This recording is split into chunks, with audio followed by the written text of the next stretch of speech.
misalnya Bapak Ibu sebagai pendidik atau sebagai pemerhati pendidikan atau mungkin seorang guru apa orang tua murid gitu ya atau apa gitu ya kemudian menjadi tertarik untuk bedah buku di malam hari ini. Silahkan boleh sambil memperkenalkan diri menuliskan di kolom chat.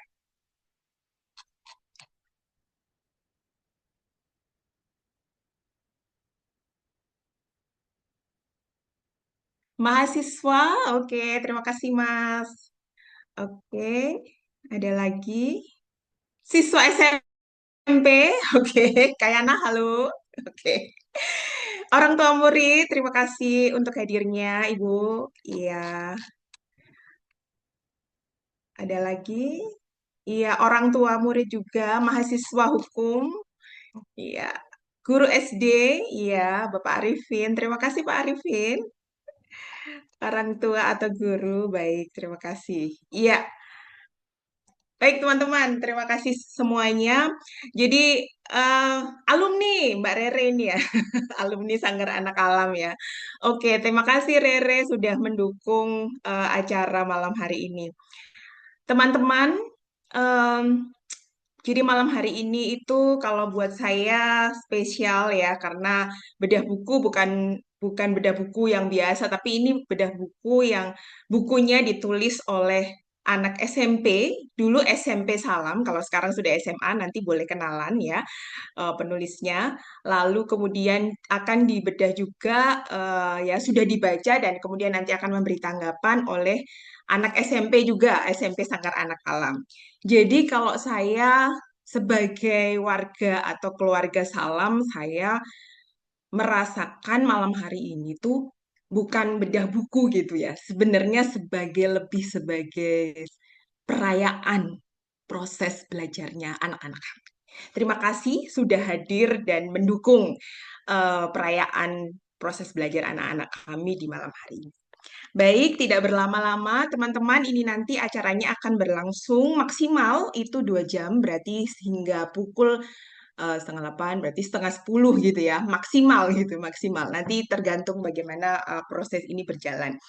Jadi saya tidak akan berlama-lama, nanti saya akan menghadirkan em, periset dan penulis bukunya dan kemudian nanti juga pembedahnya. Boleh kenalan dulu, halo Langit dan Sandi. Boleh kenalan mulai dari Langit mungkin ya. Ya, Silahkan Langit kenalan dulu dan selamat menyapa ya. teman-teman yang sudah hadir. Ya.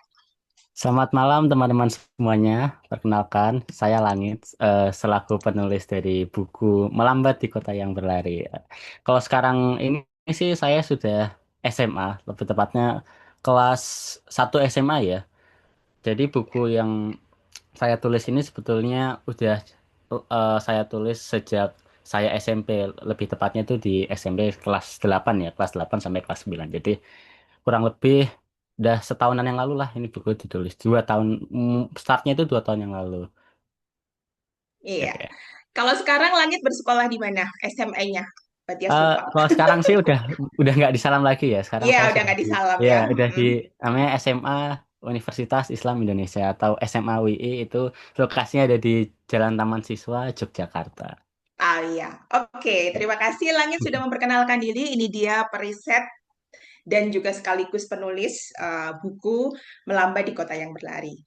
Selanjutnya, silahkan memperkenalkan diri. Ada Sandi yang nanti yang sudah membaca buku dengan cepat, gitu ya.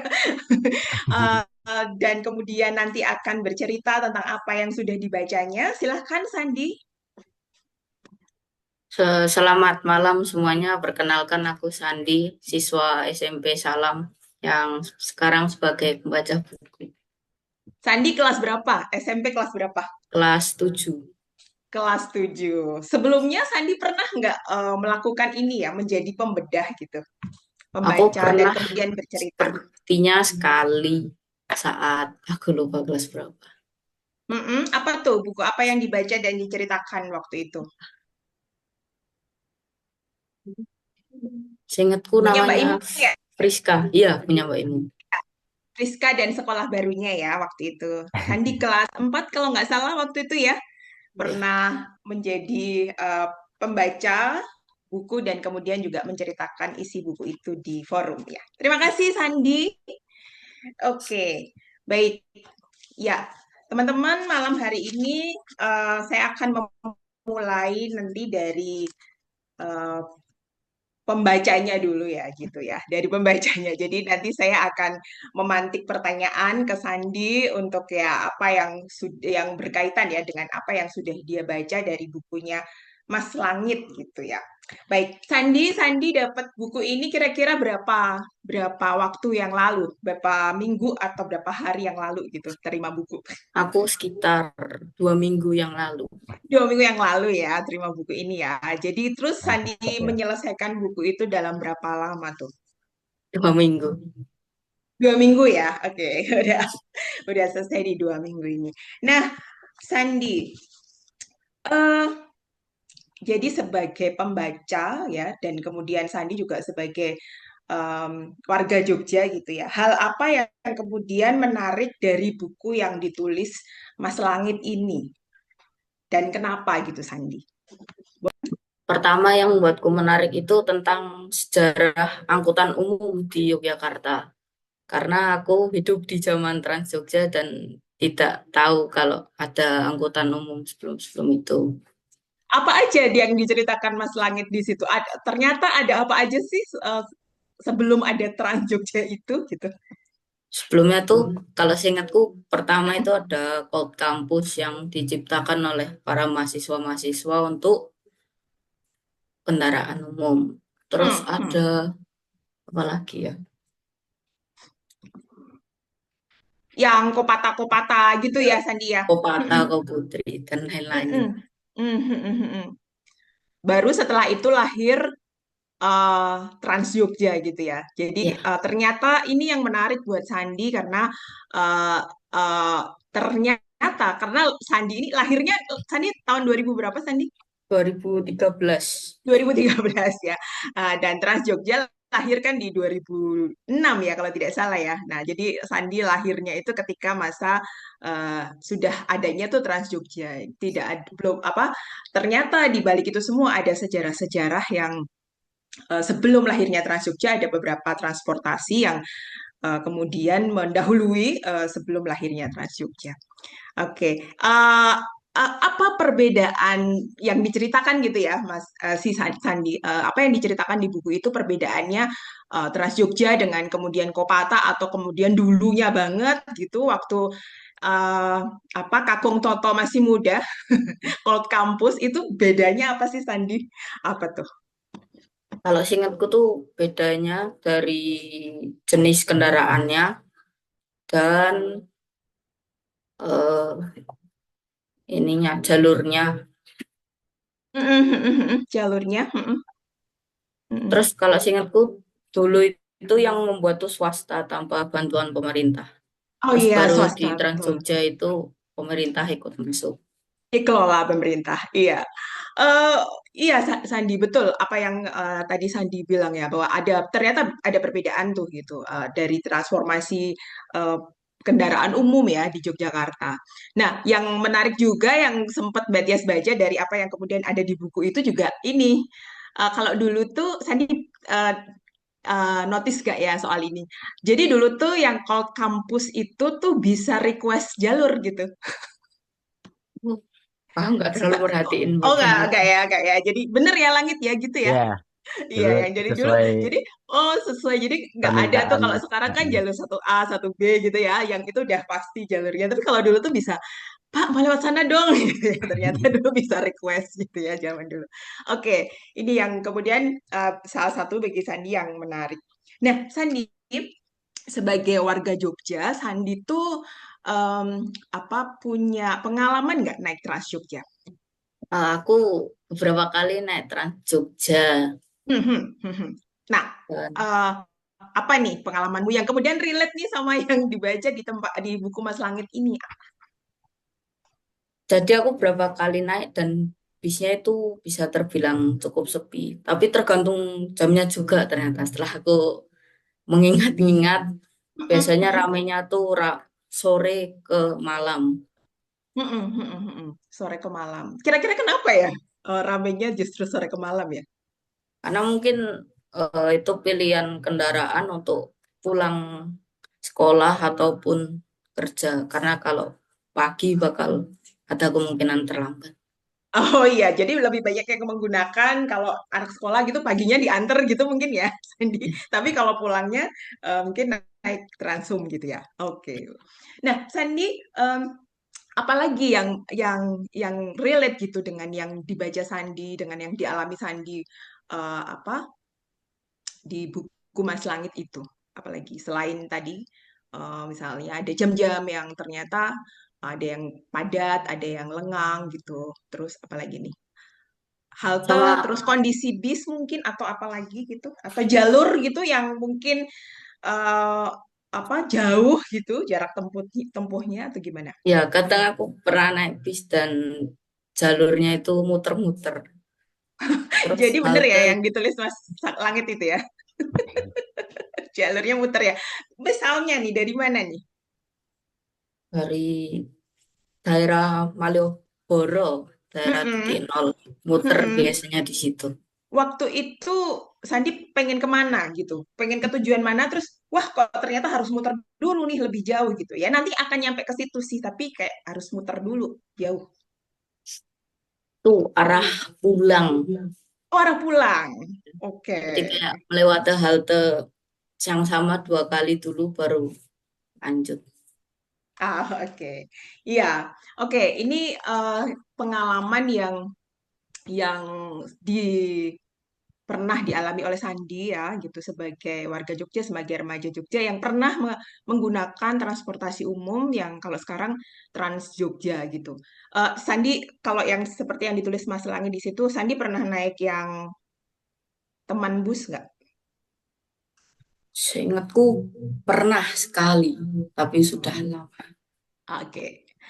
Oke, nah Sandi, kalau kalau sekarang eh, kan Mas Langit ini menulis buku itu kan berdasarkan riset gitu ya, berdasarkan penelitian gitu, dan itu yang selalu kita lakukan di Sanggar Anak Alam dari mulai anak TK-nya Sanggar Anak Alam gitu, itu sudah berbasis riset ya. Nah, Sandi berarti Sandi sebagai siswa kelas 7 ini sudah berbelasan kali melakukan riset. Nah, dari apa yang dilakukan Mas Langit ini sama nggak prosesnya seperti yang juga Sandi lakukan? Kalau misalnya sama di bagian-bagian apa yang sama gitu, Sandi? Kalau yang sama itu salah satunya adalah wawancara. Tapi Hmm. tetap ada bedanya. Biasanya aku wawancara Mm-mm. satu atau dua narasumber. Kalau Mas Langit Mm-mm. itu banyak dan dari berbagai kalangan. Oh iya, oh, oh, oke, baik. Ya, salah satunya wawancara. Terus apa lagi nih, Sandi? Apa ya, sebenarnya dikit yang sama karena jenis risetnya itu beda. Biasanya Jenis aku risetnya beda, betul. Ha-ha. Kalau Sandi biasanya aku biasanya riset riset yang apa? riset yang untuk diri sendiri. Kalau Mas Langit kan bisa untuk membantu sesama. Ah, oke. Atau mungkin ini juga risetnya Sandi adalah riset membuat begitu ya, mungkin ya. Membuat. Jadi kayak misalnya membuat sesuatu yang memang praktik di rumah gitu ya. Di rumah. Sementara Mas Langit lebih banyak observasi, lapangan, mencoba, bertanya, dan menggali data sebanyak-banyaknya gitu ya. Dan Ya, gali ya. datanya beda gitu ya dari Sandi. Sandi lebih baik lebih sekali misalnya sekali atau dua kali wawancara narasumber, kemudian setelah itu praktik ya. Gali datanya lebih ke banyak ke praktik yang di rumah mencoba. Oke, baik. Terima kasih, Sandi. Nanti kita sambung lagi ya.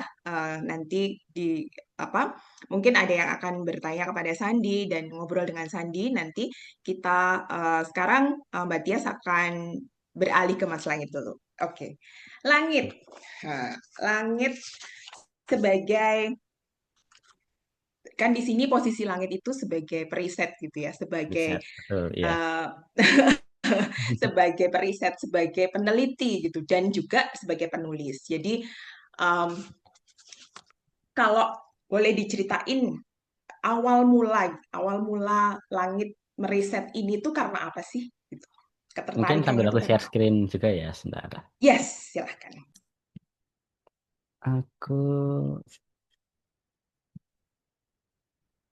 caranya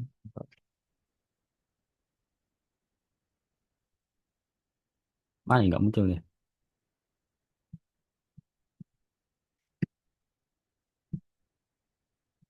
Bentar ya Sama Mbak. host udah diizinkan kan? Oke, Sama harusnya udah sih. Ini cuma, udah ya. oh ya bisa bisa. Aku buka. Wait, eh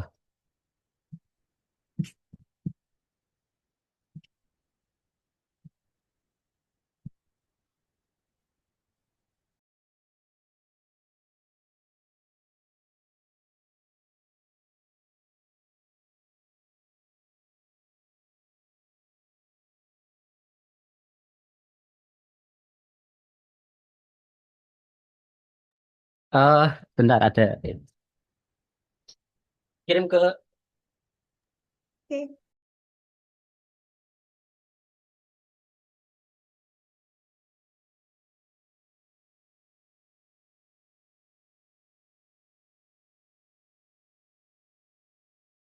Mungkin sambil ngobrol aja ya. Ini ada kesalahan teknis. Jadi Boleh, sebetulnya boleh, boleh. Silakan. hmm, sebetulnya buku ini awal tulis kan berdasarkan risetku ya, riset tentang transportasi umum. Hmm. Jadi awalnya itu kan aku masih SMP tuh. Mhm. Aku kemana-mana itu mengandalkan Trans Jogja karena memang tidak ada pilihan lain ya. Misal naik kendaraan pribadi juga kan masih di bawah umur gitu, masih ilegal di jalan. Jadi ya Oke. pada Mhm. masa itu aku nggak ada pilihan lain selain naik Trans Jogja ini. Nah, awalnya itu bermula dari keseharianku sih. Jadi aku kemana-mana itu ya jalan kaki terus naik bis. Karena misal jalan kaki dari sekolah ke rumah gitu kan nggak mungkin deh karena jaraknya yang terlalu jauh. Jadi aku pilihan lain itu ada naik opsi naik eh, Gojek atau Grab. Tapi itu kan secara uang itu secara finansial ya itu kayaknya mahal banget ya. Karena dari rumahku ke sekolah itu bisa sampai 30.000 sendiri buat transportasi. Ya. Jadinya aku nemu transportasi yang menurutku tuh paling efisien yaitu ya dari Trans Jogja ini. Nah, sama berjalannya waktu aku naik-naik terus tuh aku mulai naik itu dari awal SMP sampai akhirnya jadi kebiasaan tuh. Nah, jadi kebiasaan lama-lama kok nyata ini menarik juga gitu loh. Nyata Trans Jogja itu yang awalnya dari keseharian itu aku menemukan hal-hal yang menarik sampai akhirnya aku jadikan riset. Selebihnya bentar nih aku share screen masih Ya, mari belum dicoba. bisa. Hmm.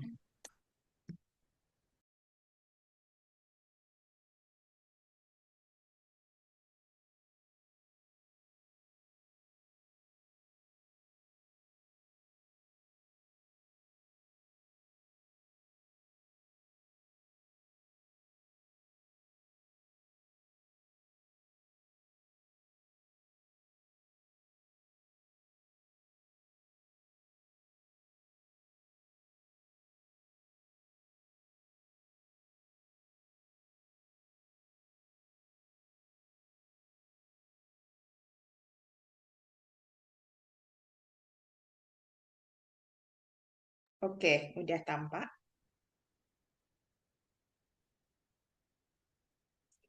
Silakan dibuka, masih mute.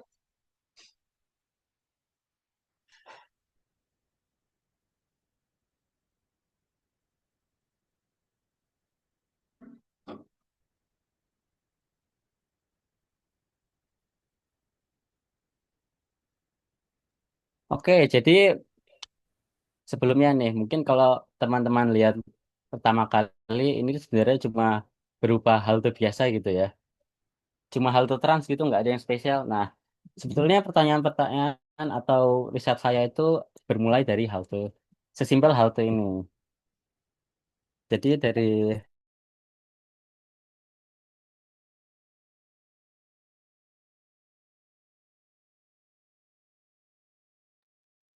Jadi dari halte ini muncul pertanyaan-pertanyaan, misalnya ya sebenarnya halte ini tuh ramah nggak sih buat penyandang disabilitas?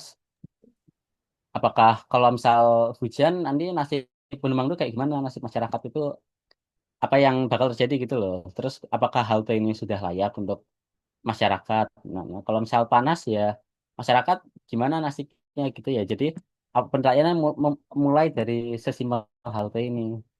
Nah, dari situ aku mulai mengumpulkan pertanyaan-pertanyaan ya. Jadi dari penelitianku ini sistemnya dari pertanyaan nanti aku jawab sendiri. Nah, terus dari pertanyaan-pertanyaan itu aku muncul satu pertanyaan pelantik lah, ibaratnya dari secara keseluruhan yaitu sebenarnya apa sih gunanya Trans Jogja itu? Kalau semisal semua orang itu udah naik motor, kalau semuanya semisal semuanya itu sudah punya kendaraan pribadi, sebetulnya fungsi Trans Jogja ini tuh buat apa sih? Nah, semua semua pertanyaan tadi yang mungkin awalnya tuh pertanyaan-pertanyaan sepele gitu ya, pertanyaan yang umum ditanyakan oleh seorang siswa SMP, seorang anak SMP. Pertanyaan itu akhirnya aku kembangkan menjadi sebuah riset karena memang di Salam itu kan proses belajar mengajarnya itu berdasarkan riset gitu ya. Jadi akhirnya karena memang ini menarik, itu aku memutuskan buat mencobalah menggali lebih dalam tentang eh, Trans Jogja ini, transportasi umum ya, terutama itu Trans Jogja. Akhirnya eh, setelah proses riset semasa 1 semester, itu awal mulanya ya, awal mula dari buku ini, aku mendapatkan banyak data. Dan aku juga menyadari satu hal yang ternyata sangat krusial dan penting yang sampai memantik aku buat melanjutkan riset ini sampai ke tahap yang mana aku pengen semua orang itu tahu gitu loh tentang transportasi umum yang akhirnya menjadi sebuah buku, yaitu ya ternyata strategi itu bukan hanya sekedar bus atau halte. Tapi Trans Jogja ini sebetulnya sebuah cermin atau mencerminkan bagaimana sebuah kota memperlakukan warganya. Jadi ya tentang siapa yang dimudahkan untuk bergerak atau siapa yang harus menunggu dan siapa yang tertinggal. Jadi Trans Jogja itu ternyata soal keadilan, akses dan cara kita menggunakan energi secara bijak dalam kehidupan sehari-hari. Ya mungkin mudahnya gini deh, nggak semua orang itu mampu atau bisa buat mengakses kendaraan pribadi naik motor. Ya contohnya kayak aku aja yang di masa SMP itu kan memang secara umur secara undang-undang masih ilegal buat naik motor gitu ya, buat bawa motor. Secara keamanan juga tentunya nggak aman. Nah, terus orang-orang kalangan seperti saya sebagai pelajar ini disuruh naik apa dong kalau bukan naik naik kendaraan umum. Nah, ya seharusnya itu ya kota yang baik itu dia mencermin apa? Dia memudahkan semua kalangan, semua masyarakat untuk ber- berpindah tempat atau ya bermobilitas gitu. Kan semua orang itu nggak bisa naik kendaraan pribadi nih. Nah, tapi ya semua orang tuh sebetulnya bisa loh naik transportasi umum asalkan memang transportasi umumnya eh, bagus gitu, memadai. Oke. Jadi kan jadi awalnya ini memang hanya sebagai riset biasa yang kalau di Salam ya riset 1 semester ganti gitu. Cuma karena ternyata aku menyadari kalau riset ini sebetulnya sebuah masalah sepele yang banyak orang-orang menyepelekan gitu. Aku akhirnya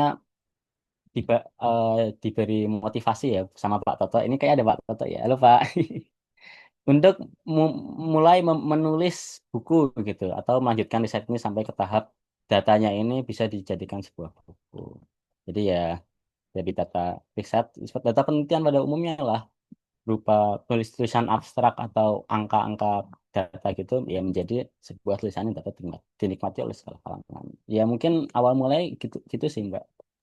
Yes, oke. Terima kasih ya Langit. Tadi kita sudah dapat gambaran ya. Kalau mungkin ada yang ini dari apa sih ya sebenarnya Langit. Nah, tadi itu dari riset yang tadi udah diceritakan kegelisahan-kegelisahan awalnya ya yang kemudian berkembang Rilisan awal tadi. yang Sampai kalau ini tadi sudah sampai menyinggung soal kalau yang saya bilang adalah proses kreatifnya untuk menjadi sebuah buku. Jadi dari data teknis bagaimana itu kemudian disajikan menjadi data, menjadi tulisan yang bisa disimak atau dibaca oleh orang awam gitu ya.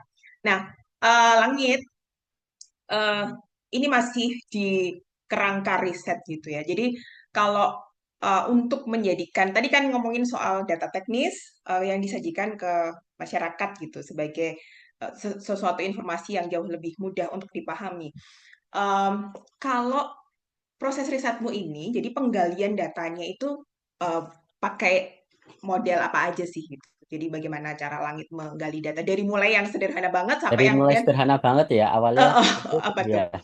dari observasi dulu. Aku coba naik tuh Trans Jogja, aku coba amati penumpangnya, kondisinya, suasananya, terus aku rasakan langsung lah. Itu awalnya. Terus baru mulai di tahap yang aku mulai nanya-nanya ke sesama pengguna, ke sesimpel ya nanya simbah-simbah yang tiap harinya itu naik Trans Jogja gitu aku tanyain. Aku coba ngobrol santai dan sedikit-sedikit wawancara itu untuk mendapatkan informasi. Awalnya seperti itu. Mhm, mhm. Terus berlanjut berkembang Mhm. tuh ya. Dari situ Ya, kemudian karena kebutuhan. kebutuhan Mhm. informasi yang terus bertambah, aku mulai studi literatur juga mulai lalu aku juga sempat wawancara ke mungkin pramugari, pramugara dan petugas-petugas yang ada di Trans Jogja.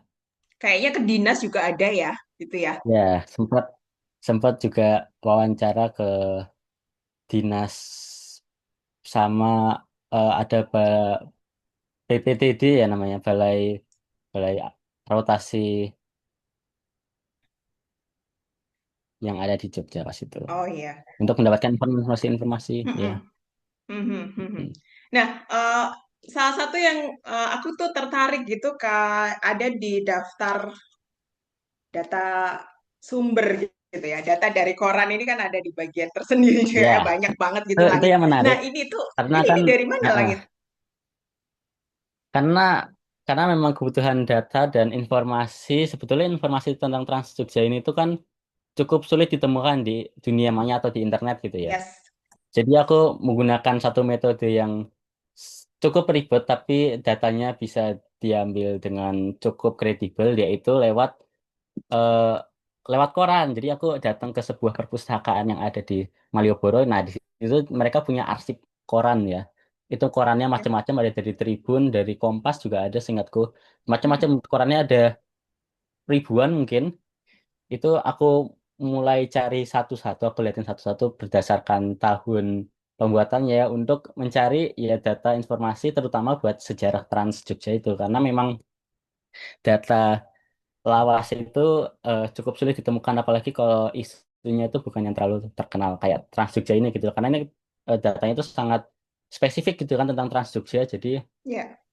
ya harus mencari sampai ke koran-koran itu aku Ini jadinya Gen Z ya yang digital banget, tapi ini kemudian mencari datanya dengan ya secara karena manual ya, Langit. dipaksa buat nyari data mandiri ini aku kemarin Tapi aku gimana iya kesanmu mencari data ya manual itu tadi? agak kesel tapi ya kalau udah nemu datanya itu cukup puas sih jadi ngeliat oh ternyata gini loh Trans Jogja Hmm, oh ternyata dulu Trans Jogja itu sempat punya kendala sebelum operasional oh ternyata dulu hmm, sempat terikat kasus korupsi gitu kan di koran tuh hmm, masih ada hmm, hmm, paling depan ternyata ya dari membaca-baca koran lawas gitu ya dari hmm, arsip hmm. itu ya ternyata cukup menyenangkan juga tapi agak ribet dan nyebelin karena kan ya namanya koran harus ngeliat satu-satu dan itu isinya macem-macem gitu kan koran kan tiap koran itu paling Yes. data transfer paling cuma satu kotak dua kotak gitu kan Heeh, heeh. Itu banyak banget ini di sini daftar ya isinya ya, Pak. Daftar sumbernya ya. bersumber Dari ya koran dari tahun 2005 gitu ya, sampai ini ada sampai yang ya terakhir tuh sampai entah di 2009 berapa ini. 2008 terakhir itu Oh, oh gitu. Mm. Banyak banget. Ya, Canggih itu ya tadi salah satu pengalamannya Langit dalam menggali ya data gitu ya. balik data Nah, perjuangan buat iya.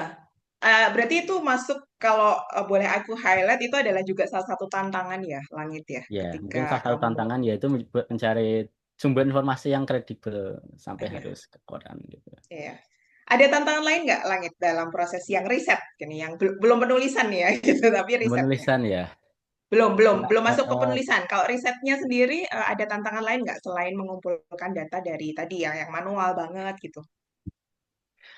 kalau tantangan lain paling dari segi yang paling terasa ya itu sih sama paling eh, waktu itu aja sih. Hmm. Karena kan kalau Karena mau harus lihat banyak juga nggak di kan ya sekolah harus ya? banyak dari misal survei survei itu Ya, harus betul. kalau pagi harus pagi banget. Kalau terus nyatet pagi nyatet nanti harus dari situ dari pagi sampai malam gitu nanti karena malam data dari pagi sama malam kan mungkin berbeda gitu ya penumpangnya mungkin Ya. kalau pagi kan mungkin dominan pelajar kalau siang mungkin udah masuk pedagang ke pasar terus nanti agak malam baru orang-orang pulang gitu jadi ya buat ngambil data itu ya mungkin waktu juga yang banyak dikorbankan itu ya aku sampai mungkin beberapa kali nggak masuk kelas ya tujuannya buat mencari Riset data ya. itu di lapangan ya Iya.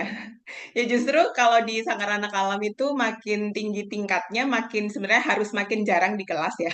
ya karena ya Karena harus karena mencari data. laboratoriumnya sudah bukan di kelas lagi, memang harus lebih banyak di luar gitu ya untuk Sama mencari mungkin ya pengalaman dan tantangan data itu lain di luar misal gitu. wawancara terutama ke orang tak dikenal gitu ya. Biasanya kan orang kan udah Ya, apa ya udah ini duluan gitu udah resisten. berpikir yang kita aku mau nanya-nanya santai mungkin orang udah terlanjur ilfil duluan Enggak atau gitu ya. gimana enggak gitu duluan ya itu yang susah juga buat menggali informasinya ya lewat wawancara itu. Iya. Tapi kalau misal orangnya memang udah enak diajak ngobrol biasanya datanya tuh yang didapat bisa langsung banyak gitu karena dia udah eh, merasa Iya. nyaman gitu mungkin ya buat Jadi bikin kalau secara waktu total penelitiannya sendiri, belum termasuk menulis ya, itu tuh berapa semester, Langit?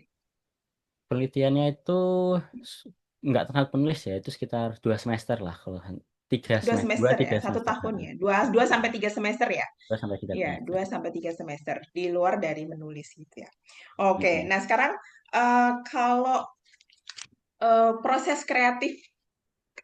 proses kreatif menulisnya ya. Jadi tadi yang sudah kamu singgung adalah soal menyajikan data teknis, kemudian yang menjadi data yang informatif yang bisa dibaca oleh awam gitu.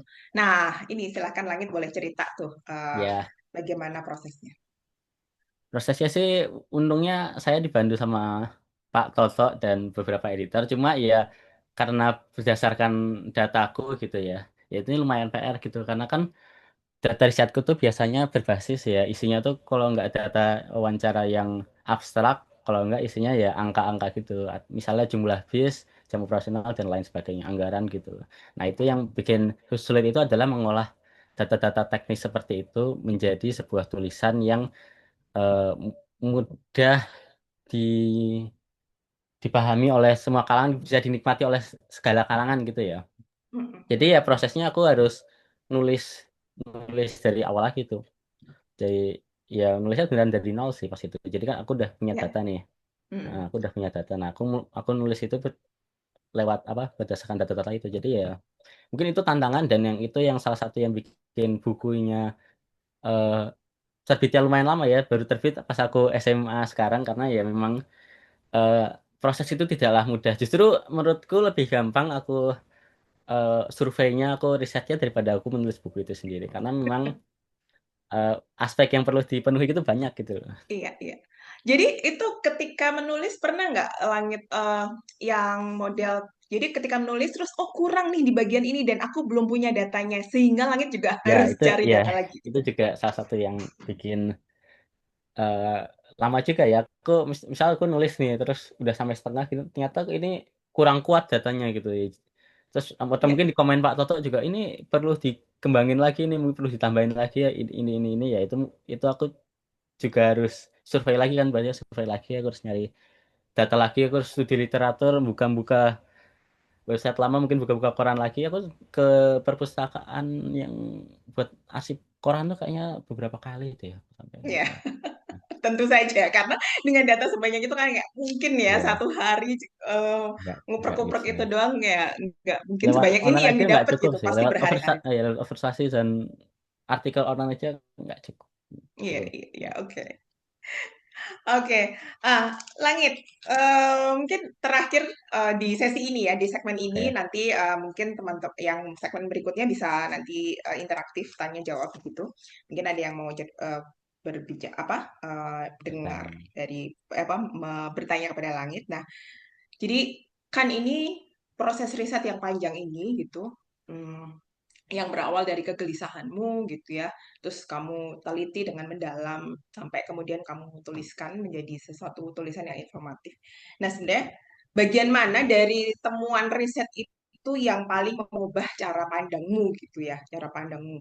Kayak mungkin Langit juga kemarin juga waktu kita ngobrol, Langit sempat ngomongin soal kebetulan sekarang juga lagi krisis energi gitu ya, yaitu Ya, ya. bagian mana yang kemudian paling mengubah cara pandangnya Langit dan mungkin tidak hanya sekedar cara pandang, tapi mungkin ada langkah kecil yang juga Langit lakukan nih di hari-hari ini gitu.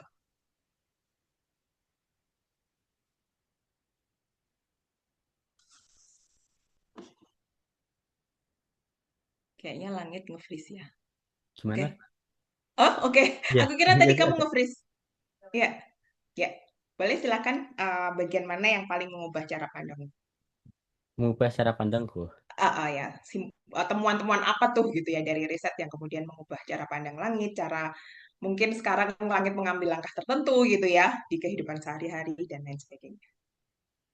Bagian mana? Kalau ditanya itu mungkin bagian ya, kalau fakta sebenarnya transportasi umum itu tuh eh ini gimana? Sebenarnya kalau transportasi pribadi atau motor itu nggak bisa diakses oleh semua orang gitu loh. Ah, Fakta itulah yang paling mengubah cara pandangku. Ya, aku mikirin sih, misal naik motor gitu kan nggak semuanya orang bisa. Misal orang yang mungkin sudah berumur, sudah sepuh atau mungkin penyandang disabilitas kan kalangan seperti mereka ini kan sangat rentan gitu ya di jalan raya. Sementara kalau mereka naik transportasi umum yang sebetulnya kalau dari dataku itu memang eh, rata-rata pengguna paling banyak transportasi umum itu ya kaum-kaum yang apa kalangan-kalangan yang tidak bisa bawa kendaraan pribadi ya. Aku mikir sih, aku mikir sih, misal nggak ada Trans Jogja gini ya, nggak ada hmm, Trans Jogja gitu. Andai kata Trans Jogja nggak pernah ada di Jogja gitu ya, ya, mereka ini bakal naik apa gitu loh. hmm, Naik motor juga, kita tahu sendiri lah ya, kalau di jalan raya itu mungkin kita sudah hati-hati, mungkin kita sudah mencoba untuk berhati-hati, kita menjaga keselamatan, tapi orang lain justru lalai, dan kita tetap bisa terlibat sama kecelakaan gitu loh ya. hmm, hmm. Jadi kita udah hati-hati tapi orang lain yang lalai kan ya itu juga Ya, salah gitu. Sementara kalau naik transportasi umum itu relatif lebih aman. hmm, Dan kalau angka aku belum pernah nemu data ada orang yang meninggal karena naik Trans Jogja, kecuali ketabrak Trans itu beda cerita ya. ya, ya, ya, Kalau ya. misalnya penumpang Trans Jogja yang mungkin terluka atau bahkan terluka sampai cacat atau meninggal dalam bus Trans Jogja sebagai penumpang itu belum ada sampai ini. Jadi ya ini melambangkan kalau memang Trans Jogja itu adalah transportasi paling aman di Jogja begitu. Kalau Langit sendiri sekarang Heeh. ya apa bagaimana menggunakan transportasi itu berapa perbandingannya gitu yang Langit pilih gitu, antara transportasi umum dan Kalau transportasi pribadi gitu untuk kegiatan Langit ya, sehari-hari. kalau dulu di Salam karena kan memang sekolahnya tuh ya sekolah santai gitu, sekolah alam gitu yang Sekolah santai ya, ya, sekolah masuknya alam. jam Itu yang 8 dia masuk setengah 9. masuk jam 8 jam 9 itu nggak apa-apa asalkan memang mau eh, apa ya ngerjain riset gitu ya mau.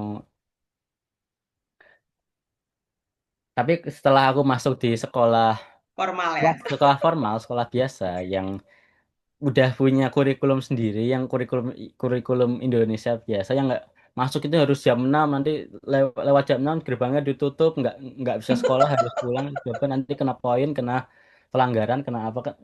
Itu nyata makin realistis kalau memang Trans Jogja itu sebetulnya sangat tidak bisa diandalkan di Jogja, apalagi buat orang-orang yang ngajak Untuk waktu berangkat itu, ya, iya, untuk berangkat apalagi waktu ya. berangkat.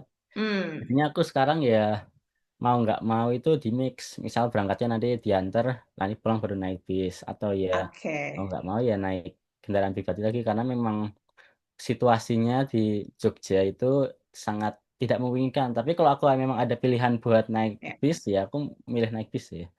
ya, oke. Ya, Ya, thank you Langit. Berarti tadi juga sama ya sama yang ditemuin Sandi ya gitu kan, karena ya, ternyata pilihannya salah satunya nih Sandi Mas Langit ya. Jadi ya kalau itu pagi itu nggak naik trans gitu, tapi pulangnya naik trans ya. Ternyata yang pas pulang pas orang pulang kerja, pas orang pulang sekolah gitu jauh lebih banyak ya, lebih ramai. Oke, thank you Langit untuk di segmen ini cukup. Nanti mungkin akan ada pertanyaan-pertanyaan dari teman-teman yang hadir pada malam hari ini. Oke. Saya mau mengundang juga salah satu yang juga menemani risetnya Langit ya. Jadi sebenarnya kan kalau anak-anak riset itu juga tidak terlepas dari seseorang yang terus-terusan mendampingi gitu. Ya, orang dewasa yang terus mendampingi, yang kemudian memberikan pertanyaan pemantik gitu ya.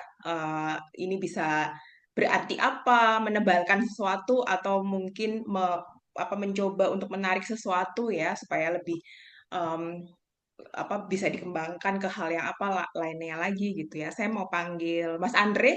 Halo Mas Andre, boleh Halo, bisa di kameranya ini bisa nggak Mas Andre? wah kayaknya sebentar ya. Bajunya nggak proper nih pasti. Iya, ada di Nggak. tempat yang agak ini juga. Oke, thank you. Oke, Andre, selamat malam, Andre. Ya, Thank malam. you udah hadir malam hari ini. Yang aku dengar salah satunya meskipun mungkin bukan fasil kelas begitu ya, Andre ini juga salah satu fasilitator di Salam yang kemudian secara khusus pernah mendampingi Langit gitu ya. Nah, boleh cerita Andre apa yang waktu itu terjadi dalam penggalian data bersama Langit? Oke. Jadi kalau waktu itu memang prosesnya sangat kolaboratif ya. Jadi bukannya saya sendiri, tapi waktu itu juga dibantu sama Pak Toto. Jadi diskusinya bertiga.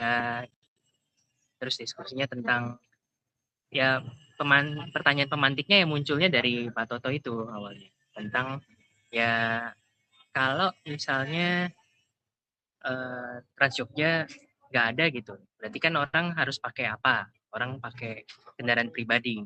Berarti sekarang ini ada seberapa banyak sih orang yang pakai kendaraan pribadi ya waktu itu. Jadi eh, di proses itu ya akhirnya kita ngobrol, oh ternyata menemukan bahwa dari pertanyaan itu kita perlu mencari eh, sebenarnya di lampu merah itu ya misalnya ya.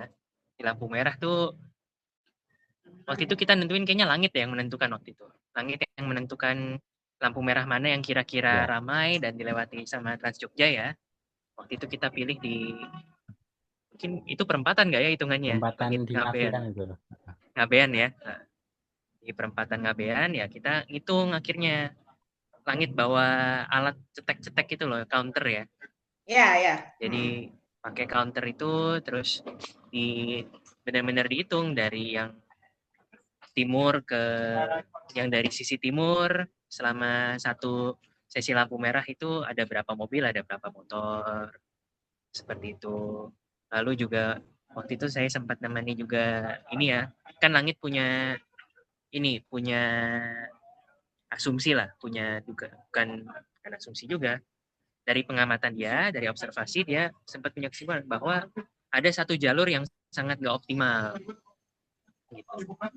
Oke, kalau gitu ya gimana cara membukanya ya? Mau nggak mau kan kita emang harus datang ke rute itu, naik di rute 7 waktu itu ya. Terus ya emang beneran Ya, lihat di haltenya ada berapa orang, di bisnya ada berapa orang, seperti itu.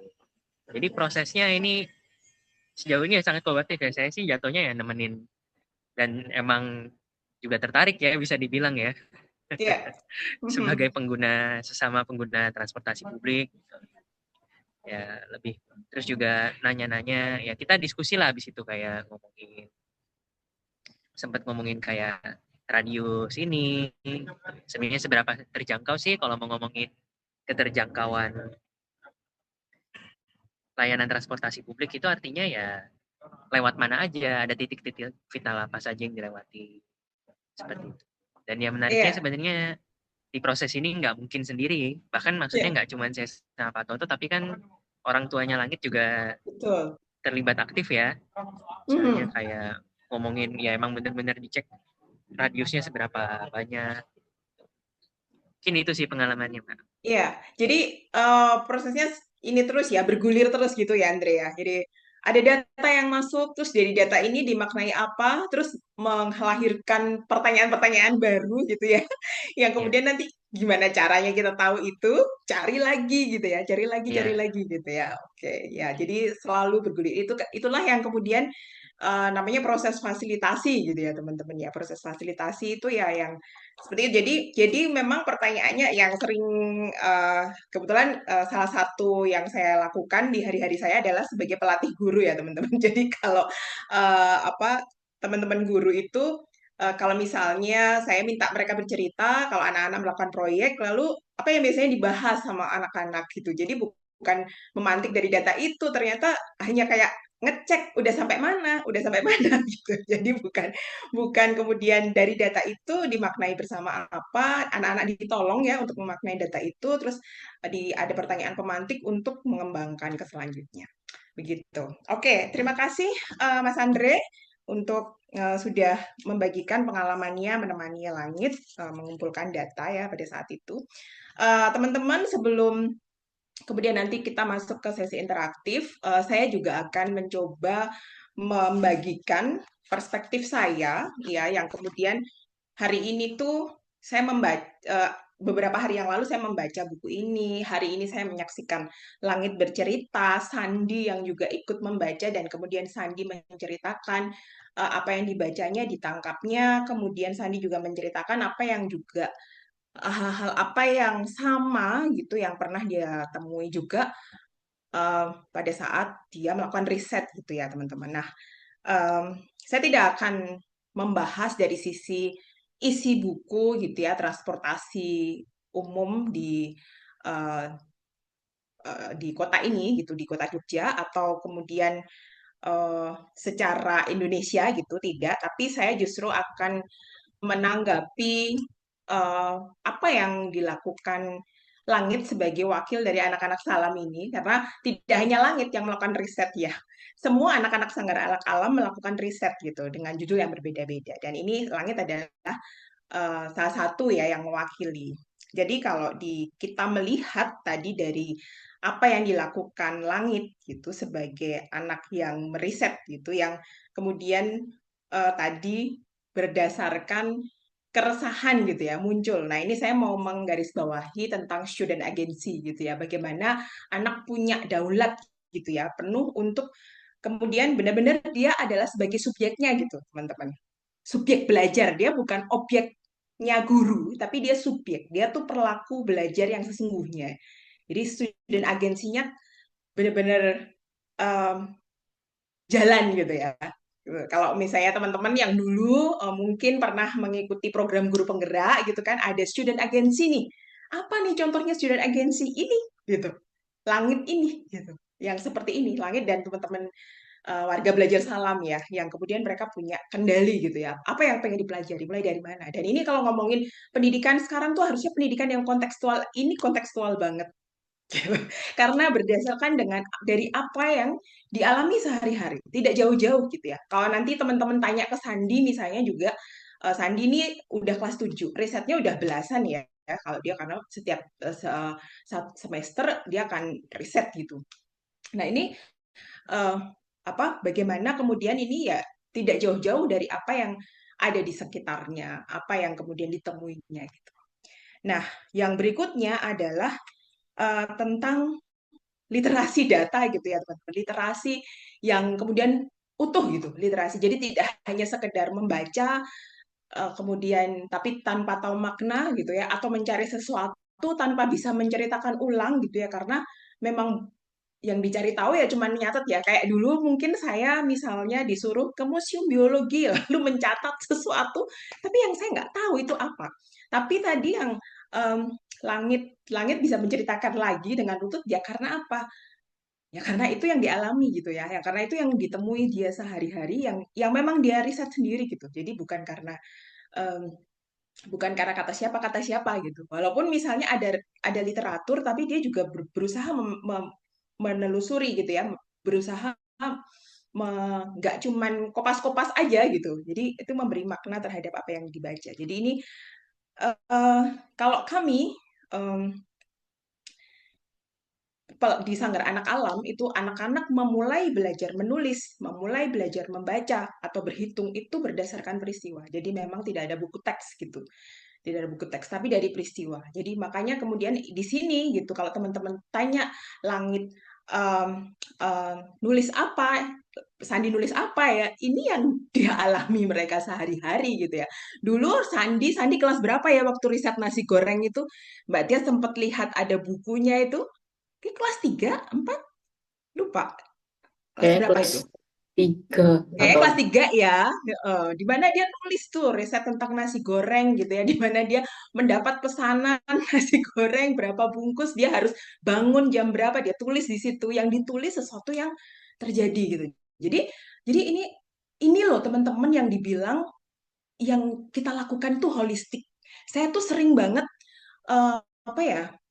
eh, Ketika saya melakukan atau saya melayani melayani eh, apa pelatihan-pelatihan guru di sekolah-sekolah yang mereka bingungkan tuh proyek itu kok terkotak-kotak gitu. Jadi proyek misalnya makanan ya nanti cuman terkait dengan satu mata pelajaran tertentu gitu. Tidak holistik gitu ya. Tadi misalnya Sandi masak nasi goreng ya hanya untuk belajar masak aja gitu, keterampilannya aja padahal enggak gitu ya. Dia sedang belajar banyak hal. Jadi di sini sebenarnya yang saya juga mau sedikit cuman spill gitu ya karena kalau ini mau dibahas lebih lanjut panjang gitu. Disinilah kami lakukan ini adalah praktik-praktik yang kemudian proses belajar yang holistik. Karena ini menunjukkan bahwa satu riset, bahkan kalau tadi Langit bilang dia menyelesaikan ini tuh antara 2 sampai 3 semester gitu. Ini yang kadang-kadang eh, apa namanya? Kadang-kadang ditanyain gitu sama teman-teman yang ingin tahu tentang Sanggar Anak Alam. Terus masa satu semester satu riset aja? Lah ini satu riset aja panjang sekali dan banyak sekali yang diselesaikannya sampai 3 semester bahkan gitu loh. Ya, buahnya ini gitu ya teman-teman ya. Jadi risetnya tuh bukan hanya tentang ya misalnya membuat donat ya hari itu membuat donat terus selesai enggak kan. Jadi ada proses-proses yang panjang, ada sesuatu yang kami lakukan ya sebagai fasilitator itu untuk bagaimana itu lebih mendalam dan meluas gitu. Yang terakhir ini tuh eh, kami tuh ya memang kemudian berbicara atau menulis tuh bagian dari berbicara juga itu berbasis data. Jadi kalau eh, kami selalu gitu yang kami tulis itu selalu apa yang kami lihat, kami dengar, kami kami apa ya, kami alami gitu ya teman-teman ya. Jadi itu yang makanya kenapa selalu basisnya peristiwa. Harus ada peristiwanya ya. Jadi tadi Langit bisa menuliskan ini ya karena Langit melakukan itu Kak. Langit observasi, Langit terjun sendiri, Langit ketemu sendiri sama tadi awalnya ya data-data biasa dari sesuatu yang mungkin dia ketemu sama sesama penumpang gitu ya dengan beragam gitu dia tanya-tanya gitu nanti ternyata berkembang kan berkembang kemudian eh, jadi bergulir datanya makin besar jadi akhirnya bisa berbicara berbasis data dan kemudian kalaupun misalnya ya kita mau punya punya sesuatu yang kita usulkan gitu, kalau misalnya Langit nantinya kemudian akan memberi masukan ini ke pemerintah daerah gitu ya, entah kota, entah provinsi itu kemudian ada datanya. Ini yang kemudian saya temukan. Jadi berbasis data.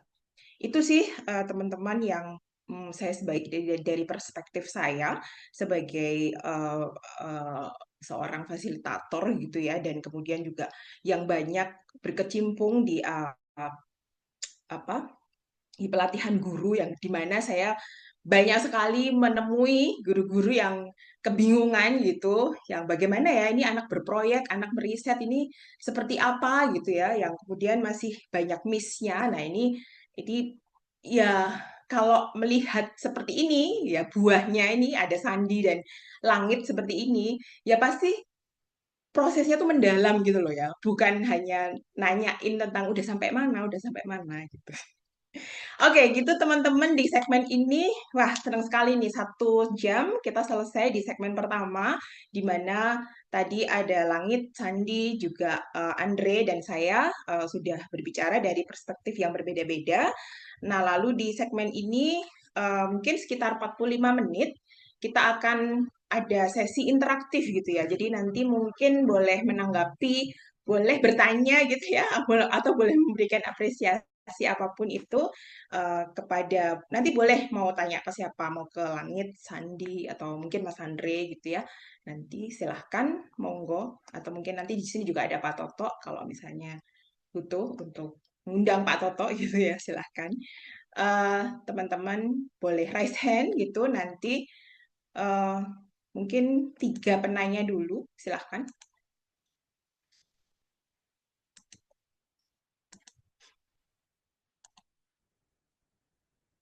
Oh iya, Mbak Widya, halo Mbak Widya. Mbak Widya bisa enggak? Halo. Eh, Untuk buku bisa didapatkan di mana Mbak Wid? Kalau eh, teman-teman bukunya menginginkan bisa bukunya. beli ke Salam, Mm-mm. bisa ada di Shopee juga. Nanti saya akan share link ke Shopee atau bisa ke kami juga. Nanti kami Ah iya. share lewat chat ya. Oke, terima kasih Mbak Widya. Begitu ya teman-teman kalau ingin mendapatkan bukunya. Sekarang monggo silahkan teman-teman boleh apa mungkin menanggapi tadi apa yang dipaparkan Langit, Sandi, begitu atau Mas Andre. Di luar dari buku nggak apa-apa gitu. Jadi kita justru bukan bukan belum baca bukunya, jadi belum tahu mau tanya apa. Nggak justru yang tadi mungkin ya proses-prosesnya Langit, Sandi, gitu, Mas Andre. Silahkan.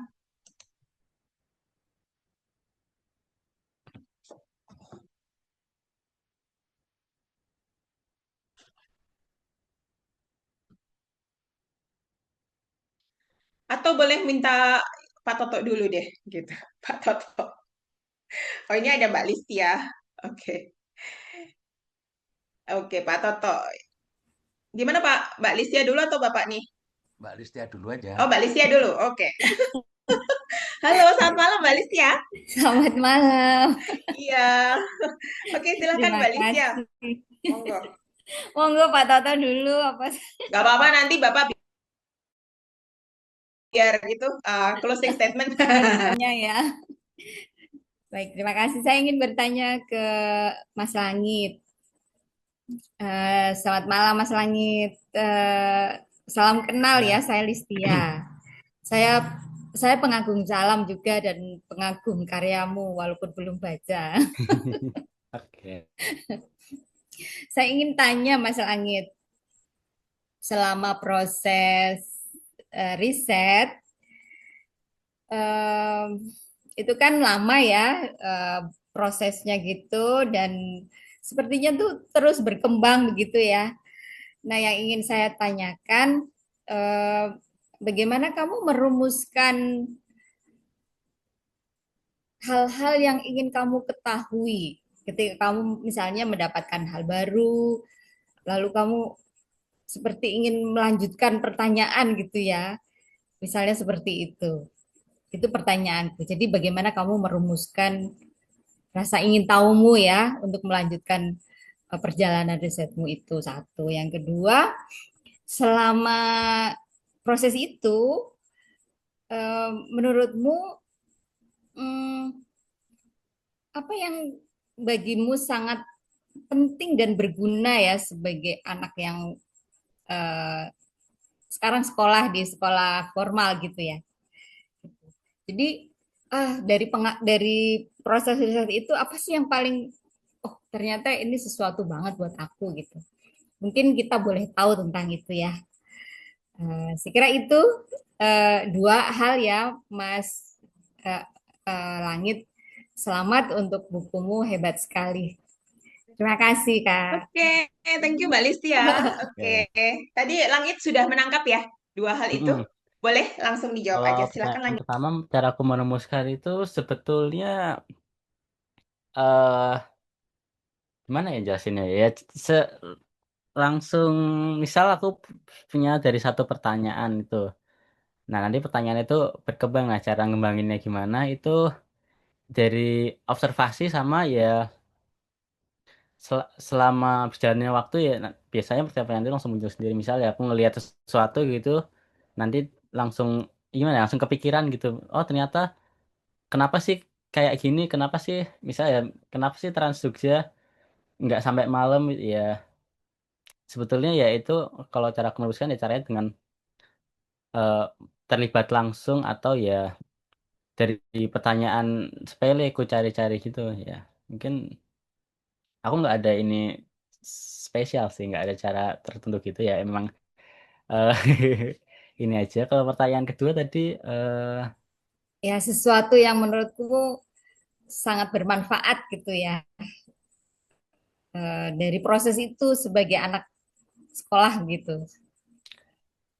ya menurutku semuanya ya alhamdulillah semuanya bermanfaat sih, mulai dari aku belajar menulis dengan baik dan benar gitu, belajar menulis, terus belajar eh, mungkin belajar bertanya dengan orang lain, kita belajar wawancara, belajar observasi dan lainnya, dan kan hal-hal itu kan bakal sangat berguna terutama besok kalau udah di jenjang kuliah gitu ya, itu mungkin sangat bermanfaat bagiku ya.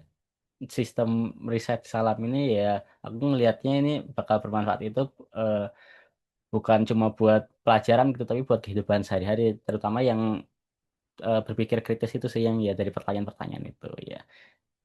Jadi menurutku ya Banyak ya. semuanya bermanfaat ya. Oke, terima kasih, Mas. Oke, thank you Mbak Ya. Listia, thank you Langit. Jadi tadi kalau soal yang rasa ingin tahu tuh Mbak Listia, mungkin aku bisa nge-bold aja. Tadi Langit sebenarnya udah Ya, ngomong soal oke. itu, cuman nggak di apa tak bantu bold aja. Jadi ini tuh sebenarnya soal kebiasaan juga ya. Jadi kan memang kalau Langit ketika riset sudah SMP dan Langit SD-nya juga di Sanggar Anak Alam gitu. Jadi biasanya kami kalau sebelum riset kan tadi berasal dari keingintahuan. Satu hal aja, dia ingin tahu satu hal. Oke.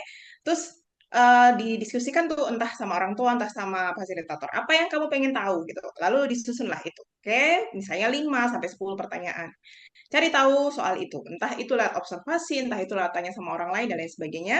Setelah itu terjawab, lalu dicermati itu datanya gitu. Nah, tadi misalnya langit. Misalnya jam operasional gitu. Misalnya sampai jam 19 misalnya begitu ya.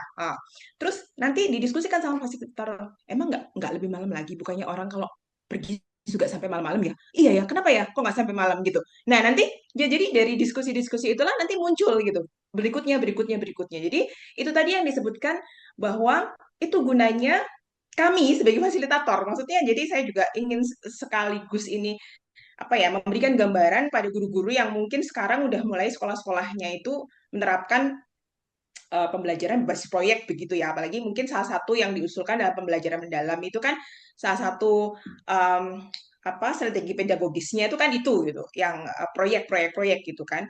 Nah, itu jadi bukan sampai mana tadi, tapi apa kamu dapat data apa nih kemarin waktu ke observasi, terus dicermati tuh. Nah, ini yang kemudian kita nih sebagai guru nih teman-teman, itu yang mesti mencermati dari data ini tuh aku bisa pantik pertanyaan apa ya itu sih. Nah, ini kalau udah terbiasa, nanti anak tuh mencermati sendiri dan akan memantik sendiri juga bisa gitu loh. Jadi aku pikir ya tadi mungkin entah Langit juga bisa juga dari diskusi dengan siapa yang menjadi teman-teman pada waktu riset itu, entah juga dia karena sudah terbiasa ya pola berpikirnya ketika dapat data dicermati bisa kembangkan apalagi nih apalagi. Kira-kira kayak gitu Mbak Listia gitu ya. Iya, thank you. Oke, berikutnya ini ada pertanyaan dari Mbak Rere, Mas Langit ya. Oke. Mbak Rere ini tanya nih gitu. Melihat bukumu dibedah oleh teman yang lebih muda, perasaanmu gimana? Ada nggak hal baru yang kamu sadari dari sudut pandang mereka? Silahkan Langit. Gimana ya? Ya, ya aku senang sih ternyata ada juga yang merasa kalau eh, kalau memang naik trans ya, tadi seperti bilang Sandi, ternyata naik trans itu muter-muter gitu, nggak efisien. Itu aku eh, ya senang ada yang sefrekuensi ternyata yang merasakan hal yang sama. Terus aku juga ya mungkin menambah pengetahuan baru ya dari perspektif anak orang lain, teman-teman lain tentang transportasi umum kayak gimana, tentang transisi ini seperti apa gitu ya, mungkin gitu. Itu sih. Iya. Oke, thank you Langit sudah menanggapi Mbak Rere.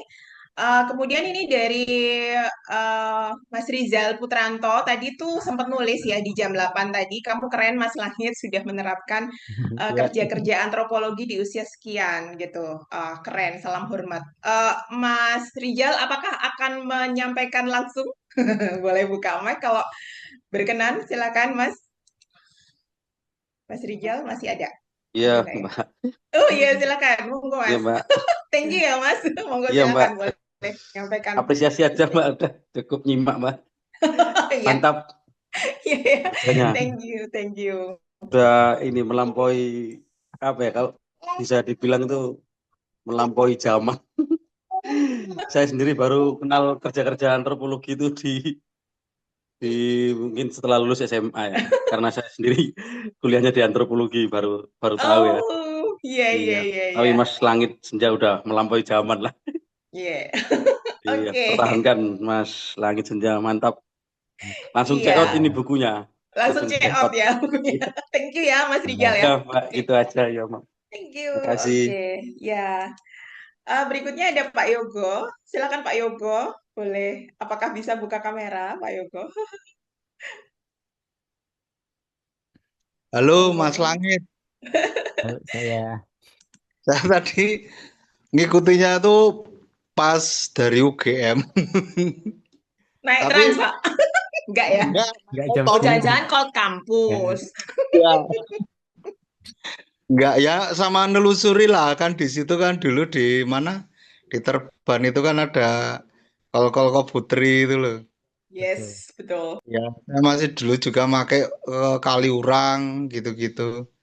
Pakai Kopata, Damri, terus Koputri, Aspada itu masih pakai itu. Iya.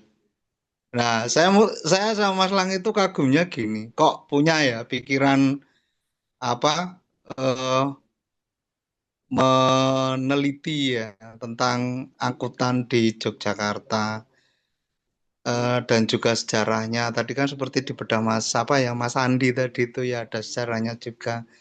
Nah, tapi saya tuh kok Mas Langit pertanyaan saya tuh kenapa Mas Langit eh, eh, justru malah apa ya kalau misalnya sekarang pindah ke SMA yang konvensional atau yang umum itu tidak menghambat proses ke depan ya Mas Langit ya. Itu satu. Yang kedua, kalau peran orang tua gitu bagaimana? Apakah juga sering diskusi terkait dengan selain dengan narasumber ya dengan orang tua, supportnya orang tua itu bagaimana? Kemudian yang ketiga itu terharap penelitian Mas Langit ini apa kontribusinya untuk masyarakat umum itu apa? Karena kalau judulnya itu mengasihkan sekali ya itu sebenarnya.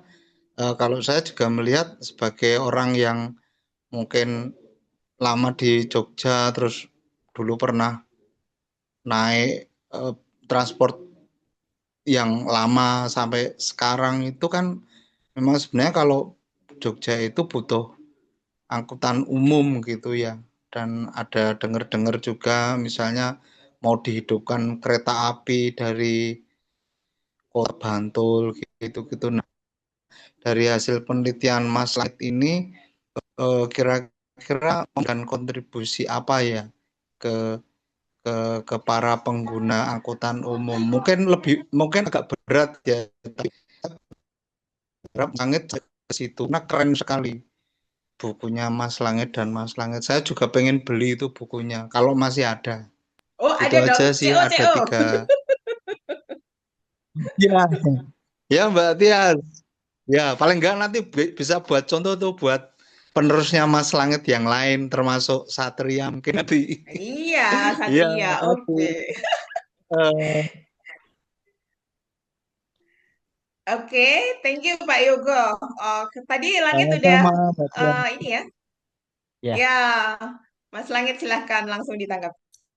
kalau kontribusinya untuk masyarakat, mungkin justru penelitiannya itu ya yang paling berkontribusi karena kan lewat penelitian itu sebetulnya sudah ada advokasi juga ke instansi terkait tentang Trans Jogja dan ya, untungnya alhamdulillahnya beberapa saran-saranku yang tertulis di buku yang saat proses membuat buku kan ada tuh rekomendasi-rekomendasi contohnya pengubahan jalur atau penambahan penutupan jalur-jalur yang mungkin dianggap kurang efisien itu alhamdulillahnya sudah tercapai gitu. Jadi ada satu jalur yang memang secara anggaran dan penumpang itu sangat sepi karena jalurnya itu rutenya agak aneh gitu ya, agak kontroversi. Jadi dan akhirnya ya tahun 2025 itu setelah aku dan teman-teman lain advokasi ke pemerintah akhirnya ditutup juga dan bisnya itu bisa dipakai buat jalur-jalur lain. Itu yang pertama. Yang kedua tadi Ya support tadi orang ada tua ya, soal iya, support orang sekolah, tua. heeh, Heeh. sekolah sekolah Oh, formal, sekolah formal. sama pendampingan orang tua sejauh mana gitu tadi. Kalau pendampingan orang tua sih eh mungkin biasanya supportnya itu justru aku lebih prefer ke lebih kebanyakan ya dari permintaanku itu ke fasilitas aja sih. Misalnya dibolehin keluar dari jam berapa sampai jam berapa ya buat survei atau dikasih uang uang sangu lah buat eh, buat pergi gitu ya. Supportnya menurut support yang kebutuhan yang berupa seperti itu sih sebenarnya bukan yang gimana-gimana karena untungnya udah ada Mas Ande sama Pak Toto juga yang untuk masalah Mentoringnya penelitiannya itu ya. jadi ya mentoringnya iya begitu sudah sangat cukup jadi kalau support orang tua terus berupa ya support aja gitu Sama tadi yang sekolah SMA ini gimana? menutupi ya ya sebenarnya 6 bulan ini lumayan kerasa sih jadi waktu-waktuku yang awalnya mungkin bisa buat naik bis yang bisa buat mungkin bikin penelitian lain gitu ya karena aku kebetulan lagi pengen bikin tentang polusi nih lebih dalam. Nah itu karena aku di sekolah formal ini yang tentunya waktunya sangat yang berangkat sekolah pagi pulangnya sore banget gitu ya itu ya jelas menutupi peluang-peluangku juga siapa ya menghabiskan banyak waktuku jadi ya cukup terhambat tapi kalau untuk buku ini untungnya kan sudah selesai sebelum aku SMA jadi meriset gitu karena aku masih suka meriset nih ya itu lumayan menghalangi dan aku juga sebenarnya lagi bikin riset juga cuma lagi mangkrak juga ini gara-gara memang benar-benar nggak ada Gara-gara waktu sekolah. gara-gara kurikulum ini gara-gara sekolah ini aku juga aduh gimana Jadi ini gitu. ingat, aku akan menanggapi, jadi ingat gitu, apa yang hampir serupa dengan apa yang dibilang Langit gitu kan. Jadi kalau ini kayak eh, ibaratnya eh, sekolah, sekolah ya, sekolah yang apa hadir yang begitu-begitu ya, apa tuh namanya, yang dilakukan di sekolah itu mengganggu proses belajar. Jadi dulu pernah ada kalimat ini dari Mbak Rere Langit. Ya. Jadi Mbak Rere itu dulu ketika apa namanya dulu diwawancara gitu oleh waktu itu RRI ya Re, inget gak Re? Radio Republik Indonesia Yogyakarta. Waktu itu kami podcast RRI, kenapa nggak kuliah gitu ya? Waktu itu Mbak Rere SMA, terus kenapa Rere tidak akan melanjutkan kuliah? Terus Rere bilang, aku takut kuliah nanti mengganggu prosesku belajar. Gitu. Jadi ini kayak menggambarkan bahwa tidak semua anak yang sekolah itu belajar ya. Tidak semua sekolah itu membuat kita belajar gitu. Ini yang pengen saya juga buka bareng-bareng teman-teman gitu ya. Jadi proses belajar yang sesungguhnya itu yang kayak apa sih? Jadi yang sebenarnya yang proses belajar yang selama ini yang dialami Langit ya itu ya proses belajar yang benar-benar terjun ke lapangan gitu, bertemu dengan sesuatu, bertemu dengan peristiwa dan dia merumuskan sendiri apa tuh gitu ya temuan-temuan itu tuh artinya apa gitu dan punya kesimpulan apa. Ini yang namanya menemukan pengetahuan sendiri gitu. Oke, thank you Langit. Thank you ya Pak Yoga ya. Jangan lupa CO. Mbak, terus Mas aja, Mas Andi juga. Ya, oke. Thank you. Oke, berikutnya ada dari ini siapa? Mas Harisko atau siapa ini nama di akunnya? Silakan. Iya Bu, izin Iya. memperkenalkan dulu, saya Yes. Sarisko dari Tangerang Selatan. Oke, mau tanya sama siapa nih? eh, saya mau tanya ke Mas Langit. Ya. Eh, Mas Langit udah bikin berapa penelitian jadi buku ini? Terus apa perasaan Mas Langit menerbitkan Ya, buku ini? ya. Oke, menarik sih. Terima Aku kasih, Kak. Oke, silahkan Mas Langit. kalau di bukuku juga kebetulan kan kayaknya sempat studi banding sama transportasi di Tangerang Selatan juga kebetulan. Tapi kalau tentang buku, itu ini baru buku pertamaku kebetulan. Kalau penelitian, riset itu udah beberapa kali, karena di Salam kan memang basisnya riset tuh. Cuma kalau yang memang benar-benar jadi buku, ini kebetulan ini buku pertamaku gitu. Dan kalau perasaanku sih ya perasaannya ya puas-puas, lega lah gitu kan dulu bikinnya itu kayaknya perjuangan banget beneran sempet ngestak juga dulu kayaknya. Eh, Ya jadi setelah melewati mungkin masa-masa yang dulu berat banget, akhirnya ya bisa terbit gitu. Walaupun mending butuh waktu yang sangat lama gitu. Ya cukup lama lah, nggak sangat lama lah. Iya. Yes. Oke, begitu Mas Arisko ya. Oke, terima kasih. Langit, aku jadi teringat tadi kayaknya aku belum tanya ini ke kamu soal pengambilan data ya. Jadi kalau di dalam bukumu ini juga ada perbandingan antara transportasi nggak hanya di Jogja tapi juga di kota Jakarta dan juga Surabaya. Nah, yang Jakarta dan Surabaya, apakah Langit juga sempat berkunjung ke kota tersebut dan mencicip transportasi di sana untuk pengambilan data? Gimana? Tadi internetku agak bentar. Iya, udah normal ya.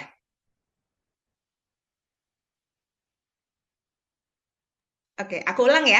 Ya, maaf tadi Oke, soalnya aku ya. lagi. Iya, oke. Jadi kan kalau di dalam bukumu ini kan ada juga kamu menulis soal transportasi yang ada di kota lain, nggak hanya di Jogja gitu kan. Di Heeh. Jakarta juga ada di Surabaya. Nah, apakah Langit dalam pengambilan data ini tuh juga sempat berkunjung ke kota-kota itu dan merasakan beberapa transportasi di situ? Iya betul. Ini udah aku tulis di buku sih kayaknya udah aku sampaikan. Iya memang benar sudah. Aku sempat ke dua kota besar lain di Indonesia. Sayangnya sih belum sampai luar negeri ya karena terbatas Singapura ya waktu. pengennya ya kayak Pengennya sih membandingkannya. ya Singapura, antara Singapura atau mungkin Malaysia gitu. Cuma belum sempat, belum ada uangnya juga. Tapi eh kebetulan udah sampai Surabaya sama Jakarta ya. Aku udah sempat bikin perbandingannya ya secara apple, nggak secara apple to apple sih karena memang dari anggaran dan wilayah kan berbeda gitu. Cuma aku udah sempat Iya, buat buang kalau yang karakteristiknya gini beda-beda ya ya. berbeda. Iya, Kalau yang di oke. Jakarta tuh kayak gini loh sebenarnya. Kalau di Surabaya nyata seperti ini. Nyata Surabaya tuh lebih masih mending Jogja loh daripada Surabaya gitu. Nah, sama itu Gitu. kayak yang disebut Sandi kemarin ya, Sandi ya. Sandi juga begitu ya kemarin. Ketika membaca itu, terus kami diskusi gitu. eh, saya tanya ke Sandi gitu. Jadi kalau menurut Sandi, Yogyakarta ada di mana nih, Sandi? Dari Jakarta dan Surabaya. Kalau menurutku Yogyakarta di tengah-tengah. Tengah ya. Jadi dari Jakarta, terus Yogyakarta, baru kemudian Surabaya gitu ya. Menurut Sandi dari apa yang dia tangkap dari baca bukunya Mas Langit. Oke, thank you. Ada yang raise hand ini tadi kayaknya ada Mas Bram ya. Silakan Mas Bram. Ini Mas Bram apa sore ya yang mau nanya ya? Coba. Halo, Halo. halo semua. Selamat malam. Iya. Selamat malam. Eh, selamat malam Langit. Sebelumnya selamat atas buku barunya. Aku turut bangga pernah jadi fasimu di kelas 4 SD gitu. Wih. Wih. Ya, tahulah ya kamu dari dulu suka gambar-gambar bis, Ya, suka gambar sama sama Daru tuh. Tapi sebenarnya aku pengen tahu dari, aku nggak pengen tanya Langit sih Mbak. Aku Oke. pengen pengen dengar dari sudut pandangnya orang tuanya sih. Kebetulan kan Widya, ada ada Super Mbak Popa Widya. juga. Kira-kira Halo Super tadi kan Popa. sempat ditanyakan sama Pak Yogo ya tentang pendampingan Langit selama ini, tapi Langit yang jawab gitu. Tapi nah aku sekarang pengen Dari perspektif pengen orang dengar tua dari ya. POV-nya Mbak Widya gitu, melihat pencapaiannya Langit sampai hari ini, sampai bisa bikin buku, terus sempet ragu-ragu nggak sih dengan apa yang pilihan langit tentang riset ini gitu. Itu sih Mbak. Yes, oke. Apa-apa lu? Ya, silahkan Mbak Widya, langsung aja. Aduh, agak nggak prepare ya, bakal ditanya.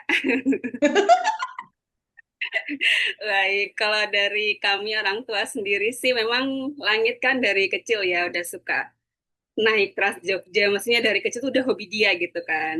Udah hobi dia dari kecil dan baru diseriusin menjadi riset ketika dia SMP.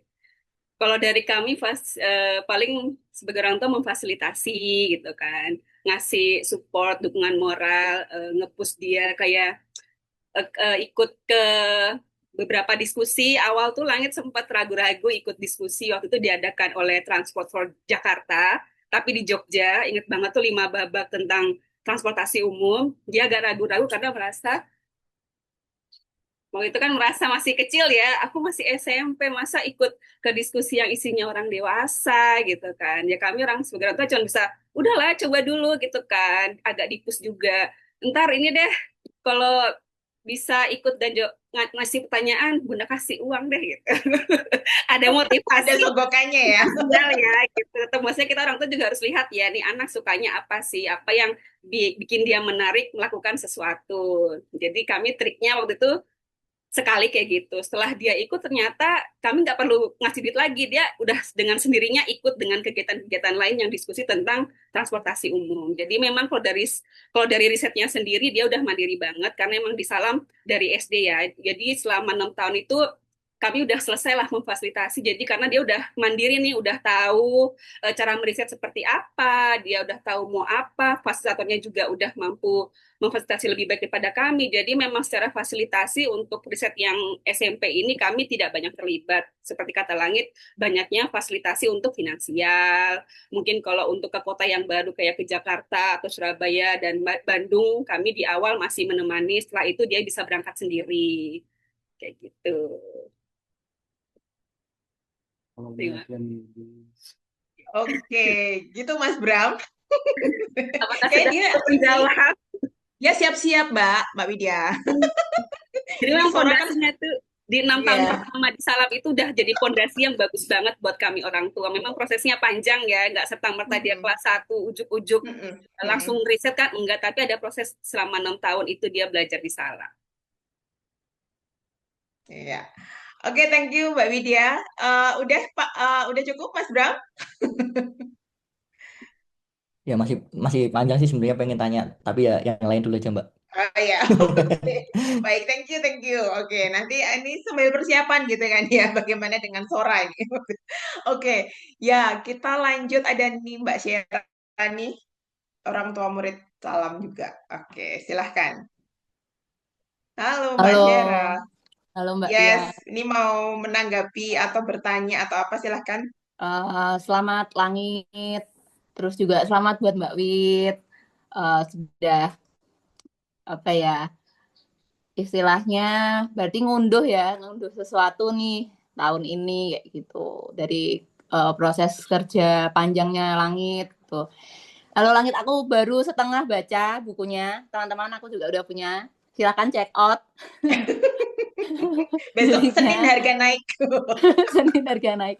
Oke, jadi waktu baca Melambat di Kota yang Berlari, udah sempat dengar kalau Langit riset tentang Trans Jogja. Juga aku spill ya, sebenarnya tuh kayaknya Mbak Wit itu tidak tahu kalau akan menjadi sebuah buku. Setauku, waktu itu ada cerita malah kita duluan, ada beberapa ibu-ibu kita tuh tahu kalau Langit sedang mengerjakan sesuatu, terus oh iya po, beneran po, kayak gitu. Jadi apakah benar itu Langit? Apakah terus Mbak Wit baru ini kan mungkin kan karena udah remaja ya, pasti akan ada bukan rahasia emang pengen sendiri kayak gitu. Jadi kayak udah selesai nih proses fasilitasi orang tua yang menemani terus 6 tahun itu, terus kemudian SMP udah riset bener-bener mandiri kayak gitu. Terus kalau aku baca bukunya itu belum selesai. Tuh ini tuh buku tentang menurutku malah justru kayak buku tentang kritik kota, sistem kota di dalamnya tentang orang-orangnya, tentang transportasi umumnya yang dikemas atau pintunya lewat Trans Jogja, lewat transportasi umum.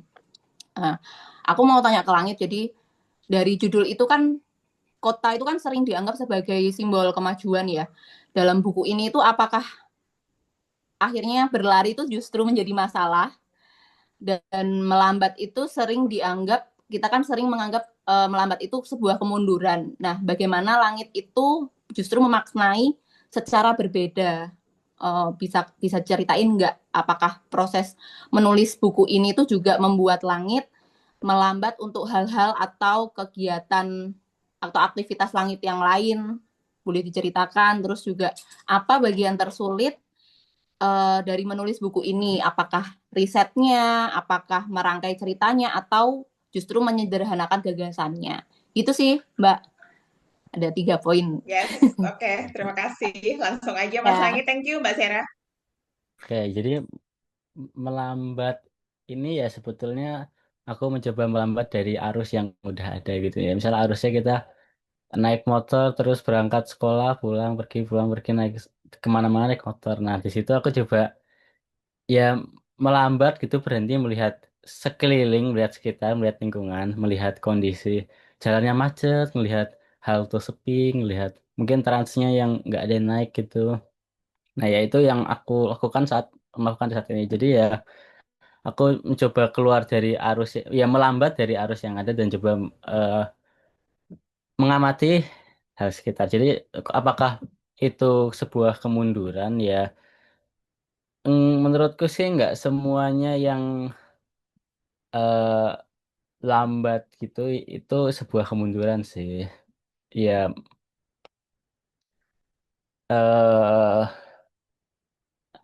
ada di satu titik ya kita tuh harus coba buat berhenti dan memikirkan sebenarnya kita nih ngapain sih? Sebenarnya kita nih hidup di mana, bersama siapa, apakah eh, dan lingkungan kita seperti apa, kan mungkin seperti itu. Jadi ya, menurutku ya melambat enggak bukan berarti hal yang buruk gitu. Mungkin juga yang selama ini yang kita mungkin dengan melambat kita juga menyadari mungkin selamanya yang kita lakukan itu sebenarnya salah gitu loh.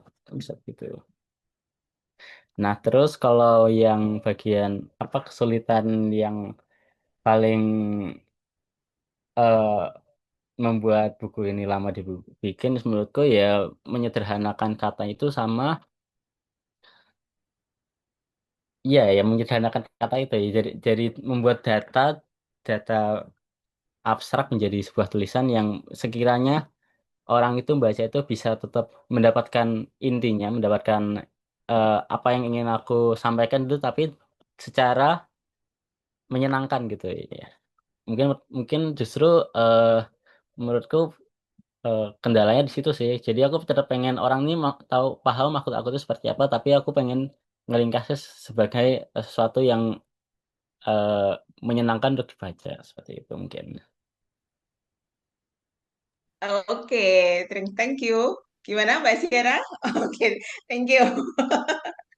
Ya, thank you Langit. Aku akan meng-highlight juga gitu tadi soal melambat ya, betul sekali. Tadi soal ini juga sebuah satu makna yang kemudian ini juga apa yang dilakukan Langit sebetulnya dalam proses risetnya. Kalau dia nggak melambat, dia nggak akan temukan ini gitu ya teman-teman ya. Tadi makanya kemudian kalau kalau ini saya kembangkan gitu ya di kemudian teman-teman mungkin teman-teman guru gitu yang pernah mendampingi anak-anaknya berproyek gitu. Kadang-kadang kan kita meminta anak-anak untuk melakukan observasi. Nah, lakukan observasi ini belum-belum udah ditanya apa mau kemudian mau riset apa. Nah, mereka tuh ini dulu loh gitu. Justru mengembangkan semua panca indera dulu untuk apa sih yang ada di sekeliling gitu. Jangan buru-buru judulnya apa gitu ya. Bukan itu, tapi apa dulu yang ditemukan tadi pasti Langit juga dari pelan-pelan gitu kan tadi buku ini dengan data yang segini banyaknya ini nggak sulapan gitu ya teman-teman. Jadi memang kemudian harus tadi dengan proses melambat tuh justru melahirkan sesuatu yang justru jauh lebih bermakna gitu ya. Terus apa tuh tadi yang bagian yang tadi yang bagaimana langit itu menerjemahkan data menjadi informasi yang bermakna ya. Saya mau kasih contohnya nih teman-teman ya. Misalnya di situ langit tuh menulis bahwa kalau dari data eh, kan mungkin langit tuh mengumpulkan data nih. Kepemilikan kendaraan pribadi tahun 2023 di DIY gitu ya langit ya. Itu ada sekian juta gitu, 3 juta berapa gitu ya kalau nggak salah ya gitu. Terus Sleman berapa, Bantul berapa gitu, Kulon Progo berapa, DIY apa Gunung Kidul berapa gitu-gitu. Terus ada juga data data em, terus itu datanya tuh itu gitu ya. Terus ini itu artinya apa gitu ya? Kalau misalnya oh yang tertinggi mana nih ternyata penyumbangnya Sleman nih ternyata gitu ya. Sekian persen nih misalnya seperti itu. Kan itu kan kemudian dinarasikan ya oleh langit gitu. Ini menjadi penyumbang terbanyak. Lalu apalagi nih artinya apalagi? Oh coba dibandingkan dengan jumlah penduduk DIY. Nah, ketika langit menemukan jumlah penduduk DIY, penduduk DIY itu 4 jutaan ya langit ya kalau nggak salah ya. 4 juta sekian. Nah, ini kan berarti hampir sama nih jumlah kepemilikan kendaraan dengan jumlah eh, warga DIY gitu ya. Jadi kayak hampir setiap bahkan bayi gitu mungkin itu punya kendaraan pribadi gitu. Artinya misalnya di rumah bertiga ya, bapak, ibu, anak, terus kemudian anaknya masih bayi pun ternyata kendaraannya tuh ada tiga, dua motor dan satu mobil misalnya begitu ya. Jadi kayak oh ya ini hampir setiap eh, warga gitu ya, habis setiap masyarakat individu di IY ini ternyata kayak perbandingannya hampir 1 banding 1 gitu. Setiap orang hampir punya kendaraan gitu ya. Jadi waktu aku baca tuh oh iya gitu ya ternyata ya. Makanya kok sumpek banget rasanya gitu. Semua orang punya kendaraan gitu. Gitu. Itu aku ketika salah satunya ya ketika tadi berulang kali Langit menyampaikan bahwa yang dia punya itu data gitu. Lalu bagaimana data ini kemudian diterjemahkan jadi sesuatu yang naratif yang itu punya arti gitu ya dan membuat orang yang membacanya itu jadi punya gambaran yang lebih jelas gitu ya artinya atau punya makna yang bisa bisa terbantu untuk memaknai itu. Gitu, oke. Apakah ada lagi teman-teman? Aku mau membacakan dari Iya, Mbak ya Nunung pun. nih. Oh ya, sebentar. Aku mau membacakan dari Mbak Nunung nih. Mbak Nunung nggak komen, tapi mau langsung check out. Thank you ya Mbak Nung. Sudah mau langsung check out bukunya. Oke. Tadi dari siapa? Monggo silakan. Bu Eh, Nur Ida. Kan boleh saya bertanya? Oh iya ya Bu, Ya, silakan. saya nggak pakai video. Ya, Saya nggak pakai video karena agak loadingnya agak lama. ya ya silakan. Monggo Ibu. Eh, ini eh, saya beberapa eh, 3 tahun sekitar 3 tahun saya di Jogja nemanin untuk beberapa waktu anak saya Ken Haura namanya itu sempat disalam juga didampingi oleh Mas Andre beberapa waktu. Tapi sekarang kami sedang pulang ke Jawa Timur ke Probolinggo. Anak saya ini umurnya sekarang 11 tahun, terus dia suka menulis, menggambar, sama kalau di sekolahnya bilang suka matematika. Ini karena langit prosesnya dari kecil ya menulis, saya juga ingin tahu ketika dalam proses menulis itu, sebelumnya selamat ya Langit atas buku barunya. Langsung ke pertanyaan saya untuk menyingkat waktu ya, karena sudah semakin malam. Saya ingin tahu untuk Langit dan para pendamping guru dalam proses pengumpulan data secara teknis apa sudah ditentukan sejak awal, apakah secara kualitatif atau maupun kuantitatif. Terus pertanyaan kedua, dan setelah pengumpulan data selesai, apa juga sudah ditentukan menggunakan pisau analisa atau subjek formal apa yang digunakan seperti itu. Itu yang kedua. Terus yang ketiga, dan setelah proses analisa selesai, apakah novelty atau hal-hal baru yang ditemukan? Itu saja. Terima kasih. Ya, terima kasih Bu Nur Ida. Oke. Monggo Langit, silahkan langsung ditanggapi, boleh? eh ya sebenarnya gimana ya Mbak Tia jelasinnya? Iya, iya, aku bisa kebayang sih Langit. Nanti tak bantu, nggak apa-apa. Mungkin sistem di Salam itu cukup berbeda dari eh, sistem di perkuliahan biasa gitu. Tapi kalau metode pencarian datanya itu memang eh, kami itu nggak terpatok sama cara-cara itu. Yes. Jadi ya aku sendiri menentukan aku pengen dapat data kayak gimana dan baru dicari bagaimana metode pengumpulan datanya gitu. Misal aku pengen data penumpang ya nanti diatur gitu mau nyari apakah mau survei atau mau menggunakan data yang udah ada atau mau seperti apa. Atau misal data jumlah kendaraan gitu ya. Itu kan nggak mungkin kalau misal survei ya. Nanti aku langsung pakai data aja yang udah ada misal dari BPS gitu ya. Jadi kalau metode pengumpulan datanya ya sebetulnya fleksibel dan eh, tergantung situasi gitu. Berkembang Cuma ya, kalau ya berkembang gitu. berkembang Tapi terus. kalau teori-teorinya memang memang ada gitu. Step by stepnya mungkin tetap nggak ngawur, tapi eh, nggak terpaku sama apa teori juga gitu. Maksud saya seperti itu. Mungkin mungkin kalau gimana ya jelasin kalau cara eh, mengolah datanya itu mungkin itu aku lebih banyak dibantu sama Pak Toto sama Mas Andri sih kalau misalnya itu ya intinya nggak terpaku sama teori-teori gitu sih kalau aku sendiri. Heeh, Ya. gitu ya.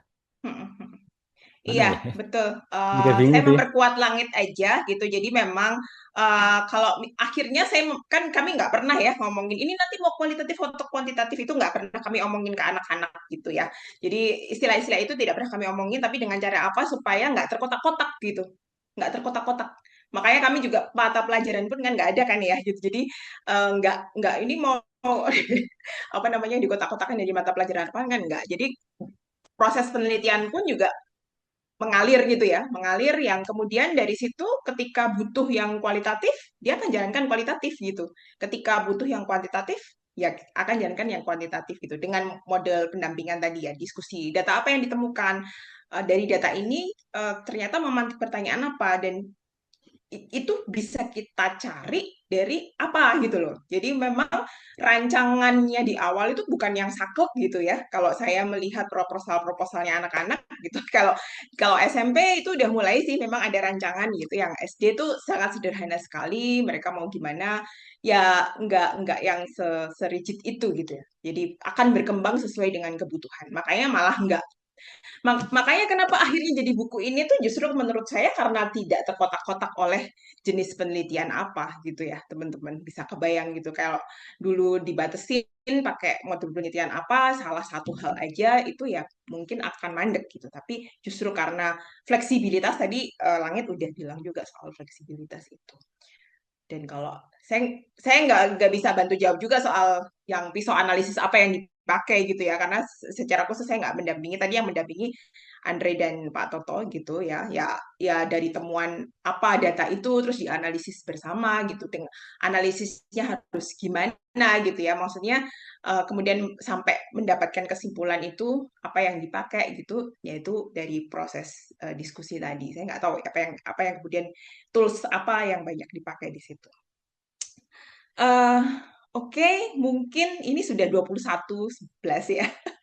Jadi kita targetkan maksimal sampai jam setengah 10 tadi. Nah, ini sebagai penutup gitu ya. Sebelum kemudian nanti, oh ini ada Bu Sri dari Celang, dari Kalimantan. Halo Bu, ini sebelum ke Pak Toto, Bu Sri dulu deh, boleh? Silakan Bu. Hai, boleh Bu? Wah, Halo, halo Bu. senang sekali bisa hadir ikut Iya, belajar thank you banyak Bu udah saya. mendukung kami. Jadi ini salah satu mitra kami ya sejak beberapa tahun yang lalu ya. Di mana Bu Kalimantannya? Saya lupa. Barat, tapi Kalimantan seperti Barat. Kalimantan Iya, Barat. iya. Thank Sepertinya you kami yang Bu. didukung nih, bukan kami mendukung. Thank you malam ini sudah didukung sudah berkenan hadir. Monggo silahkan Ibu Sri mau mengapresiasi atau mau bertanya atau apapun silahkan. Ya, aku salam hormat dulu deh untuk Mas Langit yang udah bikin nih luar biasa. Terus aku suka banget dari seluruh, aku belum baca bukunya, tapi dari judulnya aja aku udah suka sekali. Thank you. Gitu. Aku ada pertanyaan, aku nggak tahu ini harus ke Mas Andre atau Mas Toto atau siapa lah gitu ya. Kalian Pak Ini Toto tentang nanti ya. Terima kasih banget kalau bersedia menjawabnya. Ini penentuan tentang fasil ya pendampingan gitu kan. Eh riset anak ini kan banyak ya modelnya ya, terus judulnya juga macam-macam. Nah, gini kalau di Salam penentuan siapa yang jadi fasil pendamping riset apa itu gimana caranya gitu. Terus apa yang dipersiapkan fasil gitu kan untuk menjadi pendamping riset anak gitu. Itu aja sih kayaknya itu Ya. yang saya pengen tanyakan. Makasih Oke, banyak. ya, thank you Bu Sri. Salam buat teman-teman di Cerlang ya. Ya, mungkin saya bisa bantu jawab. Apa nanti mungkin sambil ditutup nanti sekalian sama Pak Toto ya. Apa mungkin dikuatkan sama Pak Toto. Tapi kalau soal bagaimana mendampingi anak ini sih apa sebenarnya nggak cuman soal risetnya apa terus didampingi oleh siapa, tapi kita juga akan melihat secara holistik gitu ya. Jadi ini pasnya didampingi oleh kan dari satu kelas itu ada sekitar antara 2 atau 3 fasil. Nah itu setiap anak akan didampingi oleh yang siapa nih gitu yang bertugas gitu ya. Yang kemudian nanti kan holistik ya anak itu kan juga nggak cuman risetnya gitu, tapi ada banyak hal gitu. Anak tuh dimensinya juga macam-macam gitu. Dia punya juga keluarga gitu kan. Jadi itu juga akan jadi pertimbangan bagaimana fasilitator akan ditempatkan untuk mendampingi siapa. Itu yang pertama. Terus berikutnya itu yang kemudian nggak harus kemudian nggak harus apa ya fasilitator itu tuh oh aku tuh tahu banget tentang itu jadi aku jadi mentornya gitu ya jadi pendampingnya gitu enggak gitu loh justru ini yang kemudian membuat ya itu tadi ya meng- justru kami tuh itu modal kami kalau kami nggak tahu supaya kami itu tidak jadi sumber belajar gitu ya sumber belajar satu-satunya gitu buat anak gitu ya jadi kayak sama itu aja ya fasilnya ya karena dia pintar ini gitu misalnya ya. Enggak jadi kami bukan sumber belajar satu-satunya justru ketika kami nggak tahu nol putul gitu ya kalau orang Jawa bilang itu ya justru kami belajar bersama anak gitu membanggakan dan apa yang kami persiapkan ya kami itu sebelum ketika kami dapetin judul itu dari anak kami punya proyeksi gitu jadi eh, cari tahu juga gitu, cari tahu, ikut ikut belajar juga. Gitu. Jadi update gitu. Walaupun mungkin nggak nggak selalu aku misalnya saya dulu pernah gitu ya waktu SMA ada yang Mobile Legend gitu ya. Lah, saya tuh kan nggak bukan pemain Mobile Legend gitu. Jadi saya nggak main, tapi saya cari tahu apa itu gitu. Sehingga dalam diskusi-diskusi untuk pengembangan ya mereka dapat data apa, mereka melakukan apa, itu saya bisa bisa pantik pertanyaan-pertanyaan kayak gitu. Jadi seperti itu sih gitu ya. Fasilitator yang dipersiapkan adalah pemetaan kira-kira dari ini tuh pengembangannya bisa apa sehingga saya bisa bisa menuntunnya tuh seperti apa gitu. Kira-kira begitu Bu Sri, ini terakhir 15 menit terakhir. Terima kasih banyak. Oke ya. Yes, oke. Nah, ini Pak Toto sudah on cam. Pak, thank you. Oke, Ini sekaligus untuk apa ya, closing gitu ya Pak Toto di 15 menit terakhir ini. Monggo silakan Pak Toto. eh, saya itu sejarah ya diminta jadi mentor oleh langit ya.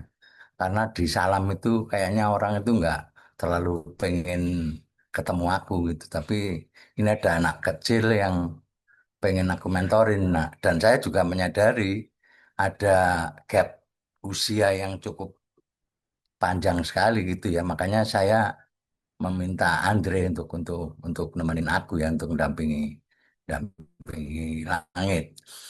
Saya kira eh, sangat sederhana. Saya syaratnya itu adalah apa yang mau dia lakukan ditulis. Nah, saya sebetulnya mementori itu dari tulisan dia sebetulnya yang menjadi alat atau media untuk ngobrol saya dengan artinya dengan tulisan itu saya jadi bisa ngobrol dengan langit. Jadi terus begitu. Oke, apa yang belum dilihat, terus nanti dia tulis kirim ke aku.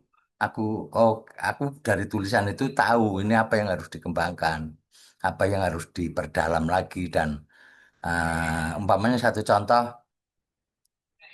apakah kamu sudah memikirkan bahwa Jogja bisa macet tanpa menunggu liburan? Nah, akhirnya apa tuh? Ya, terus gimana? Ya, kalau begitu harus cari data tentang berapa kendaraan bermotor yang masuk ke Jogja tiap tahun ya dia cari itu ya cari ada yang lewat dealer lah lewat apa namanya data formal. eh, oke terus lagi umpamanya berapa kontribusi kendaraan bermotor ini kontribusi pada pencemaran udara. Nah, itu itu kita diskusikan gimana caranya gitu. Ya caranya tadi ya seperti yang diceritakan Andre itu dia nongkrong di perempatan jalan ngitung motor dan mobil yang lewat dan sebagainya dihitung dan ini sekali lagi saya nggak bisa ngitung ini untuk ngitung pencemaran itu gimana. Lalu kita cari siapa yang bisa siapa. Kebetulan ada orang tua siswa Salam eh, siapa itu langit namanya Pak siapa eh bapaknya siapa Bapaknya Nawang siapa? bapak mm-mm, kelas 4 ya waktu Pak itu ya Inom, Kurniawan. Pak Inom, ya ya.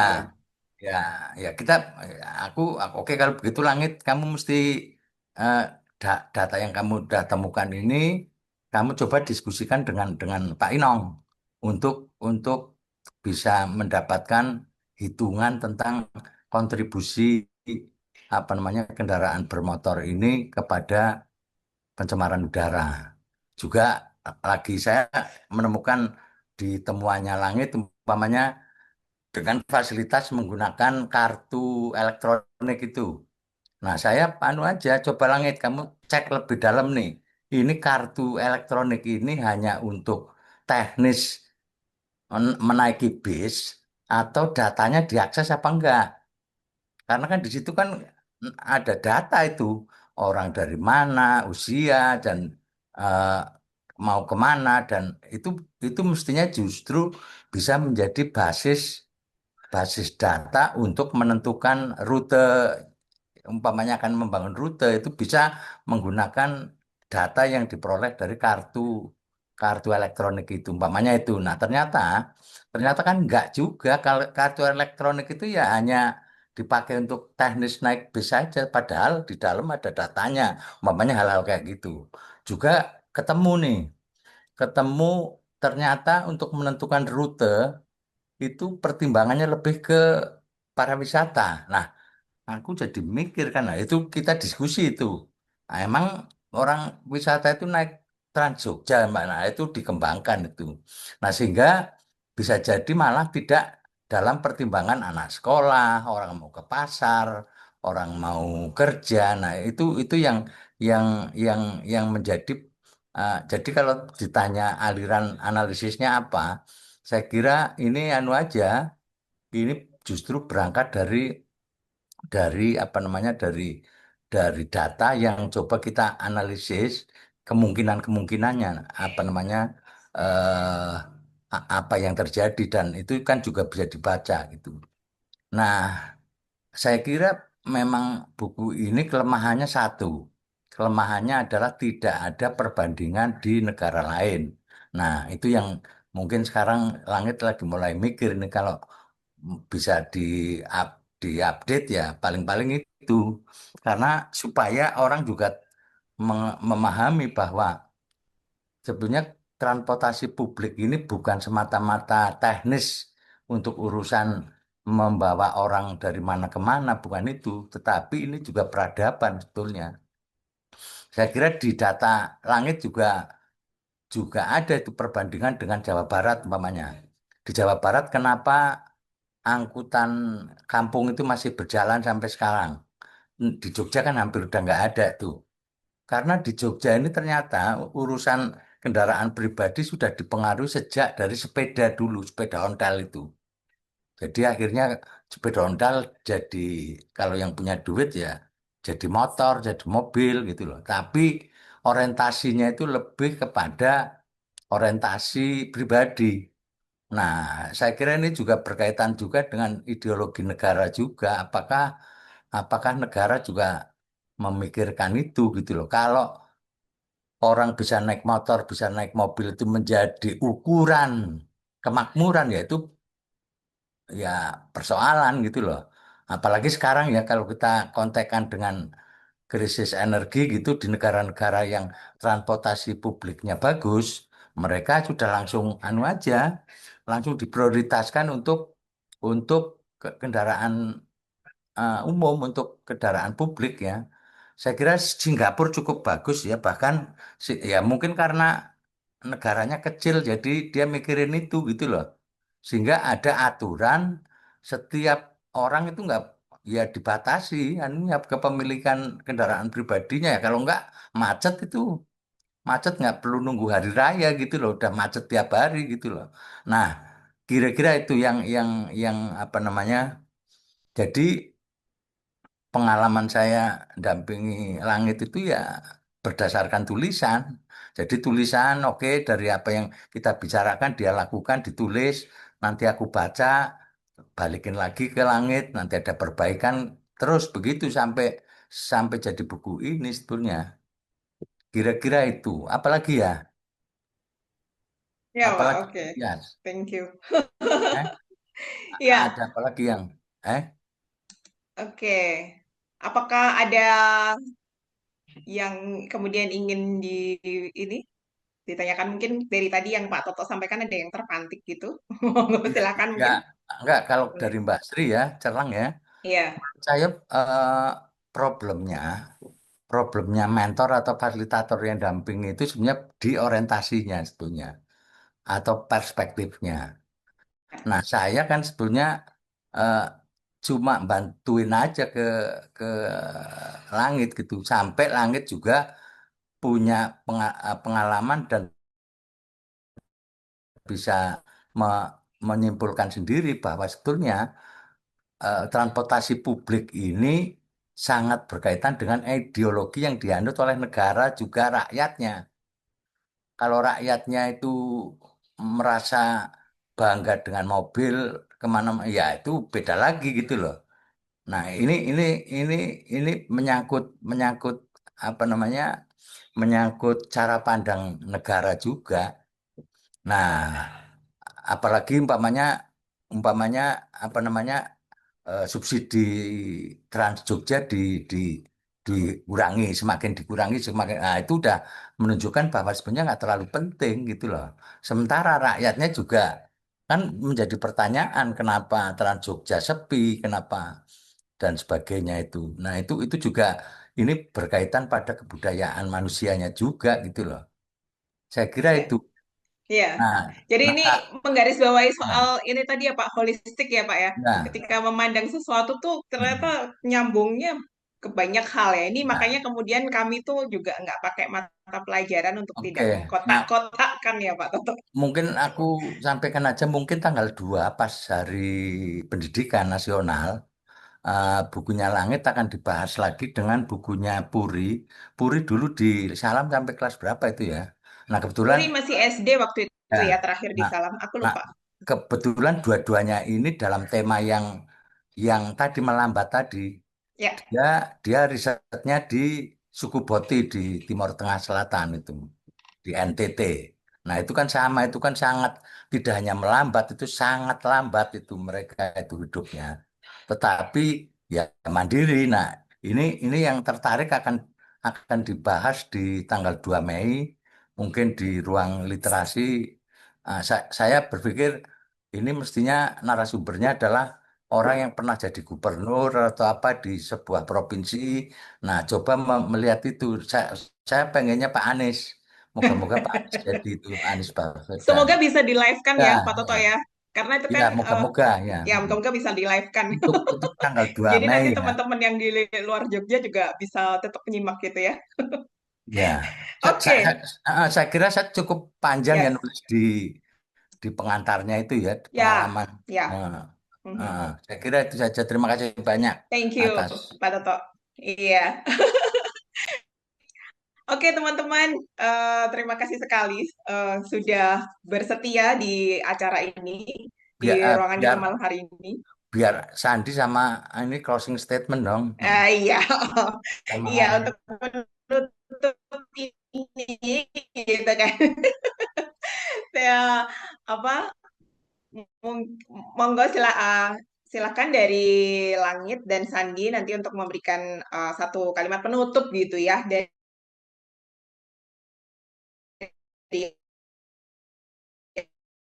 apa ya seorang karena sekolahnya juga di Salam. Jadi sebagai hari ini malam ini sebagai pembaca buku, kemudian yang bercerita kepada teman-teman di sini dan juga sebagai siswa Salam. Mau silahkan, mungkin siapa dulu, Sandi atau Langit? Ya, kalimat Mungkin aku penutupnya. dulu ya. Oh, Langit. Oke, silakan, Iya, silakan. mungkin terima kasih lah teman-teman untuk supportnya. Terima kasih Pak Toto sudah mendampingi Mas Andre sama Bunda, Bapak sudah semua apa ya perjuangannya udah terbayarkan lah sekarang setelah bukunya rilis ya. Mungkin semoga buku ini bisa bikin transportasi umum di Jogja, di Indonesia menjadi semakin lebih baik lagi. Mungkin gitu aja sih. Thank you, Langit. Oke, sekarang Sandi, silakan. Mungkin terima kasih aja untuk semuanya sudah mau mengikuti kegiatan kali ini. Terima kasih untuk Pak Toto telah memberikan kesempatan untuk aku menjadi pembedah di sini. Habis ini Sandi dikasih apa sama Kakung? Mbak Tias dikasih ya. Thank you, thank you Sandi udah bersedia untuk kali kedua ya. Jadi pembedah buku ya. Dulu kelas 4 SD, sekarang kelas 7. Thank you. Terus kemudian thank you juga untuk Langit. Sudah bercerita banyak di malam hari ini gitu. Dan terima kasih Mbak Widya, terima kasih. Tadi akunnya super apa? Super Papa apa tadi bapaknya lagi? Iya, oke, terima kasih Pak Toto, terima kasih Mas Andre, terima kasih semuanya rekan-rekan yang sudah mengikuti bedah buku dan ini ya banyak hal ya tadi yang dibedah nggak hanya buku aja tapi banyak hal perspektif-perspektif lain yang kita juga bicarakan bersama-sama. Sebagai penutup, bolehkah kalau teman-teman yang memungkinkan untuk membuka kamera, kami membutuhkan dokumentasi untuk ini, Mbak Widya nanti akan mengcapture. Boleh membuka kameranya sejenak gitu untuk, wah ya, atur rambut dulu Mbak Syera. Iya, Terima kasih terima juga mungkin kasih. ada teman-teman kolofom yang ikut ya. Oh iya, teman-teman dari Kolofon mungkin yang ikut. Aduh, senang sekali ini pada buka kamera. Thank you, thank you. Berarti tidak tertidur gitu loh ya maksudnya. Biasanya kadang-kadang saya juga ikut tutup kamera terus tertidur gitu. Di foto tidak menyahut. Iya, Mbak Widya sudah siap untuk mengcapture? Oke, saya hitung ya. Yes. Siap semuanya? Ya, 1, 2, 3. Sekali lagi untuk yang page 2, 1, 2, 3. Oke, terima kasih. Wah, tepat 21.30 kita sudah, ya tepuk tangan buat kita semua, senang banget malam hari ini Ibu dan Bapak dan teman-teman semua, teman-temannya Langit, teman-temannya Sandi, thank you udah mendukung ya. Oke, terima kasih, kita akan mengakhiri ruang belajar kita bersama di malam hari ini. Thank you semuanya, selamat malam dan selamat beristirahat. Mari, boleh meninggalkan ruangan bersama-sama. Semangat Mas Langit. Makasih Iya. semua. Thank you. Ya, terima kasih semuanya. Ya. Bang Langit. Masih Bang Langit ya. Selamat Mas Langit. Lagi yang Bang Langit ya. Terima kasih. Bang Sok di Bang. Bang Sok 3 game. Sok. Oke. Dan ya.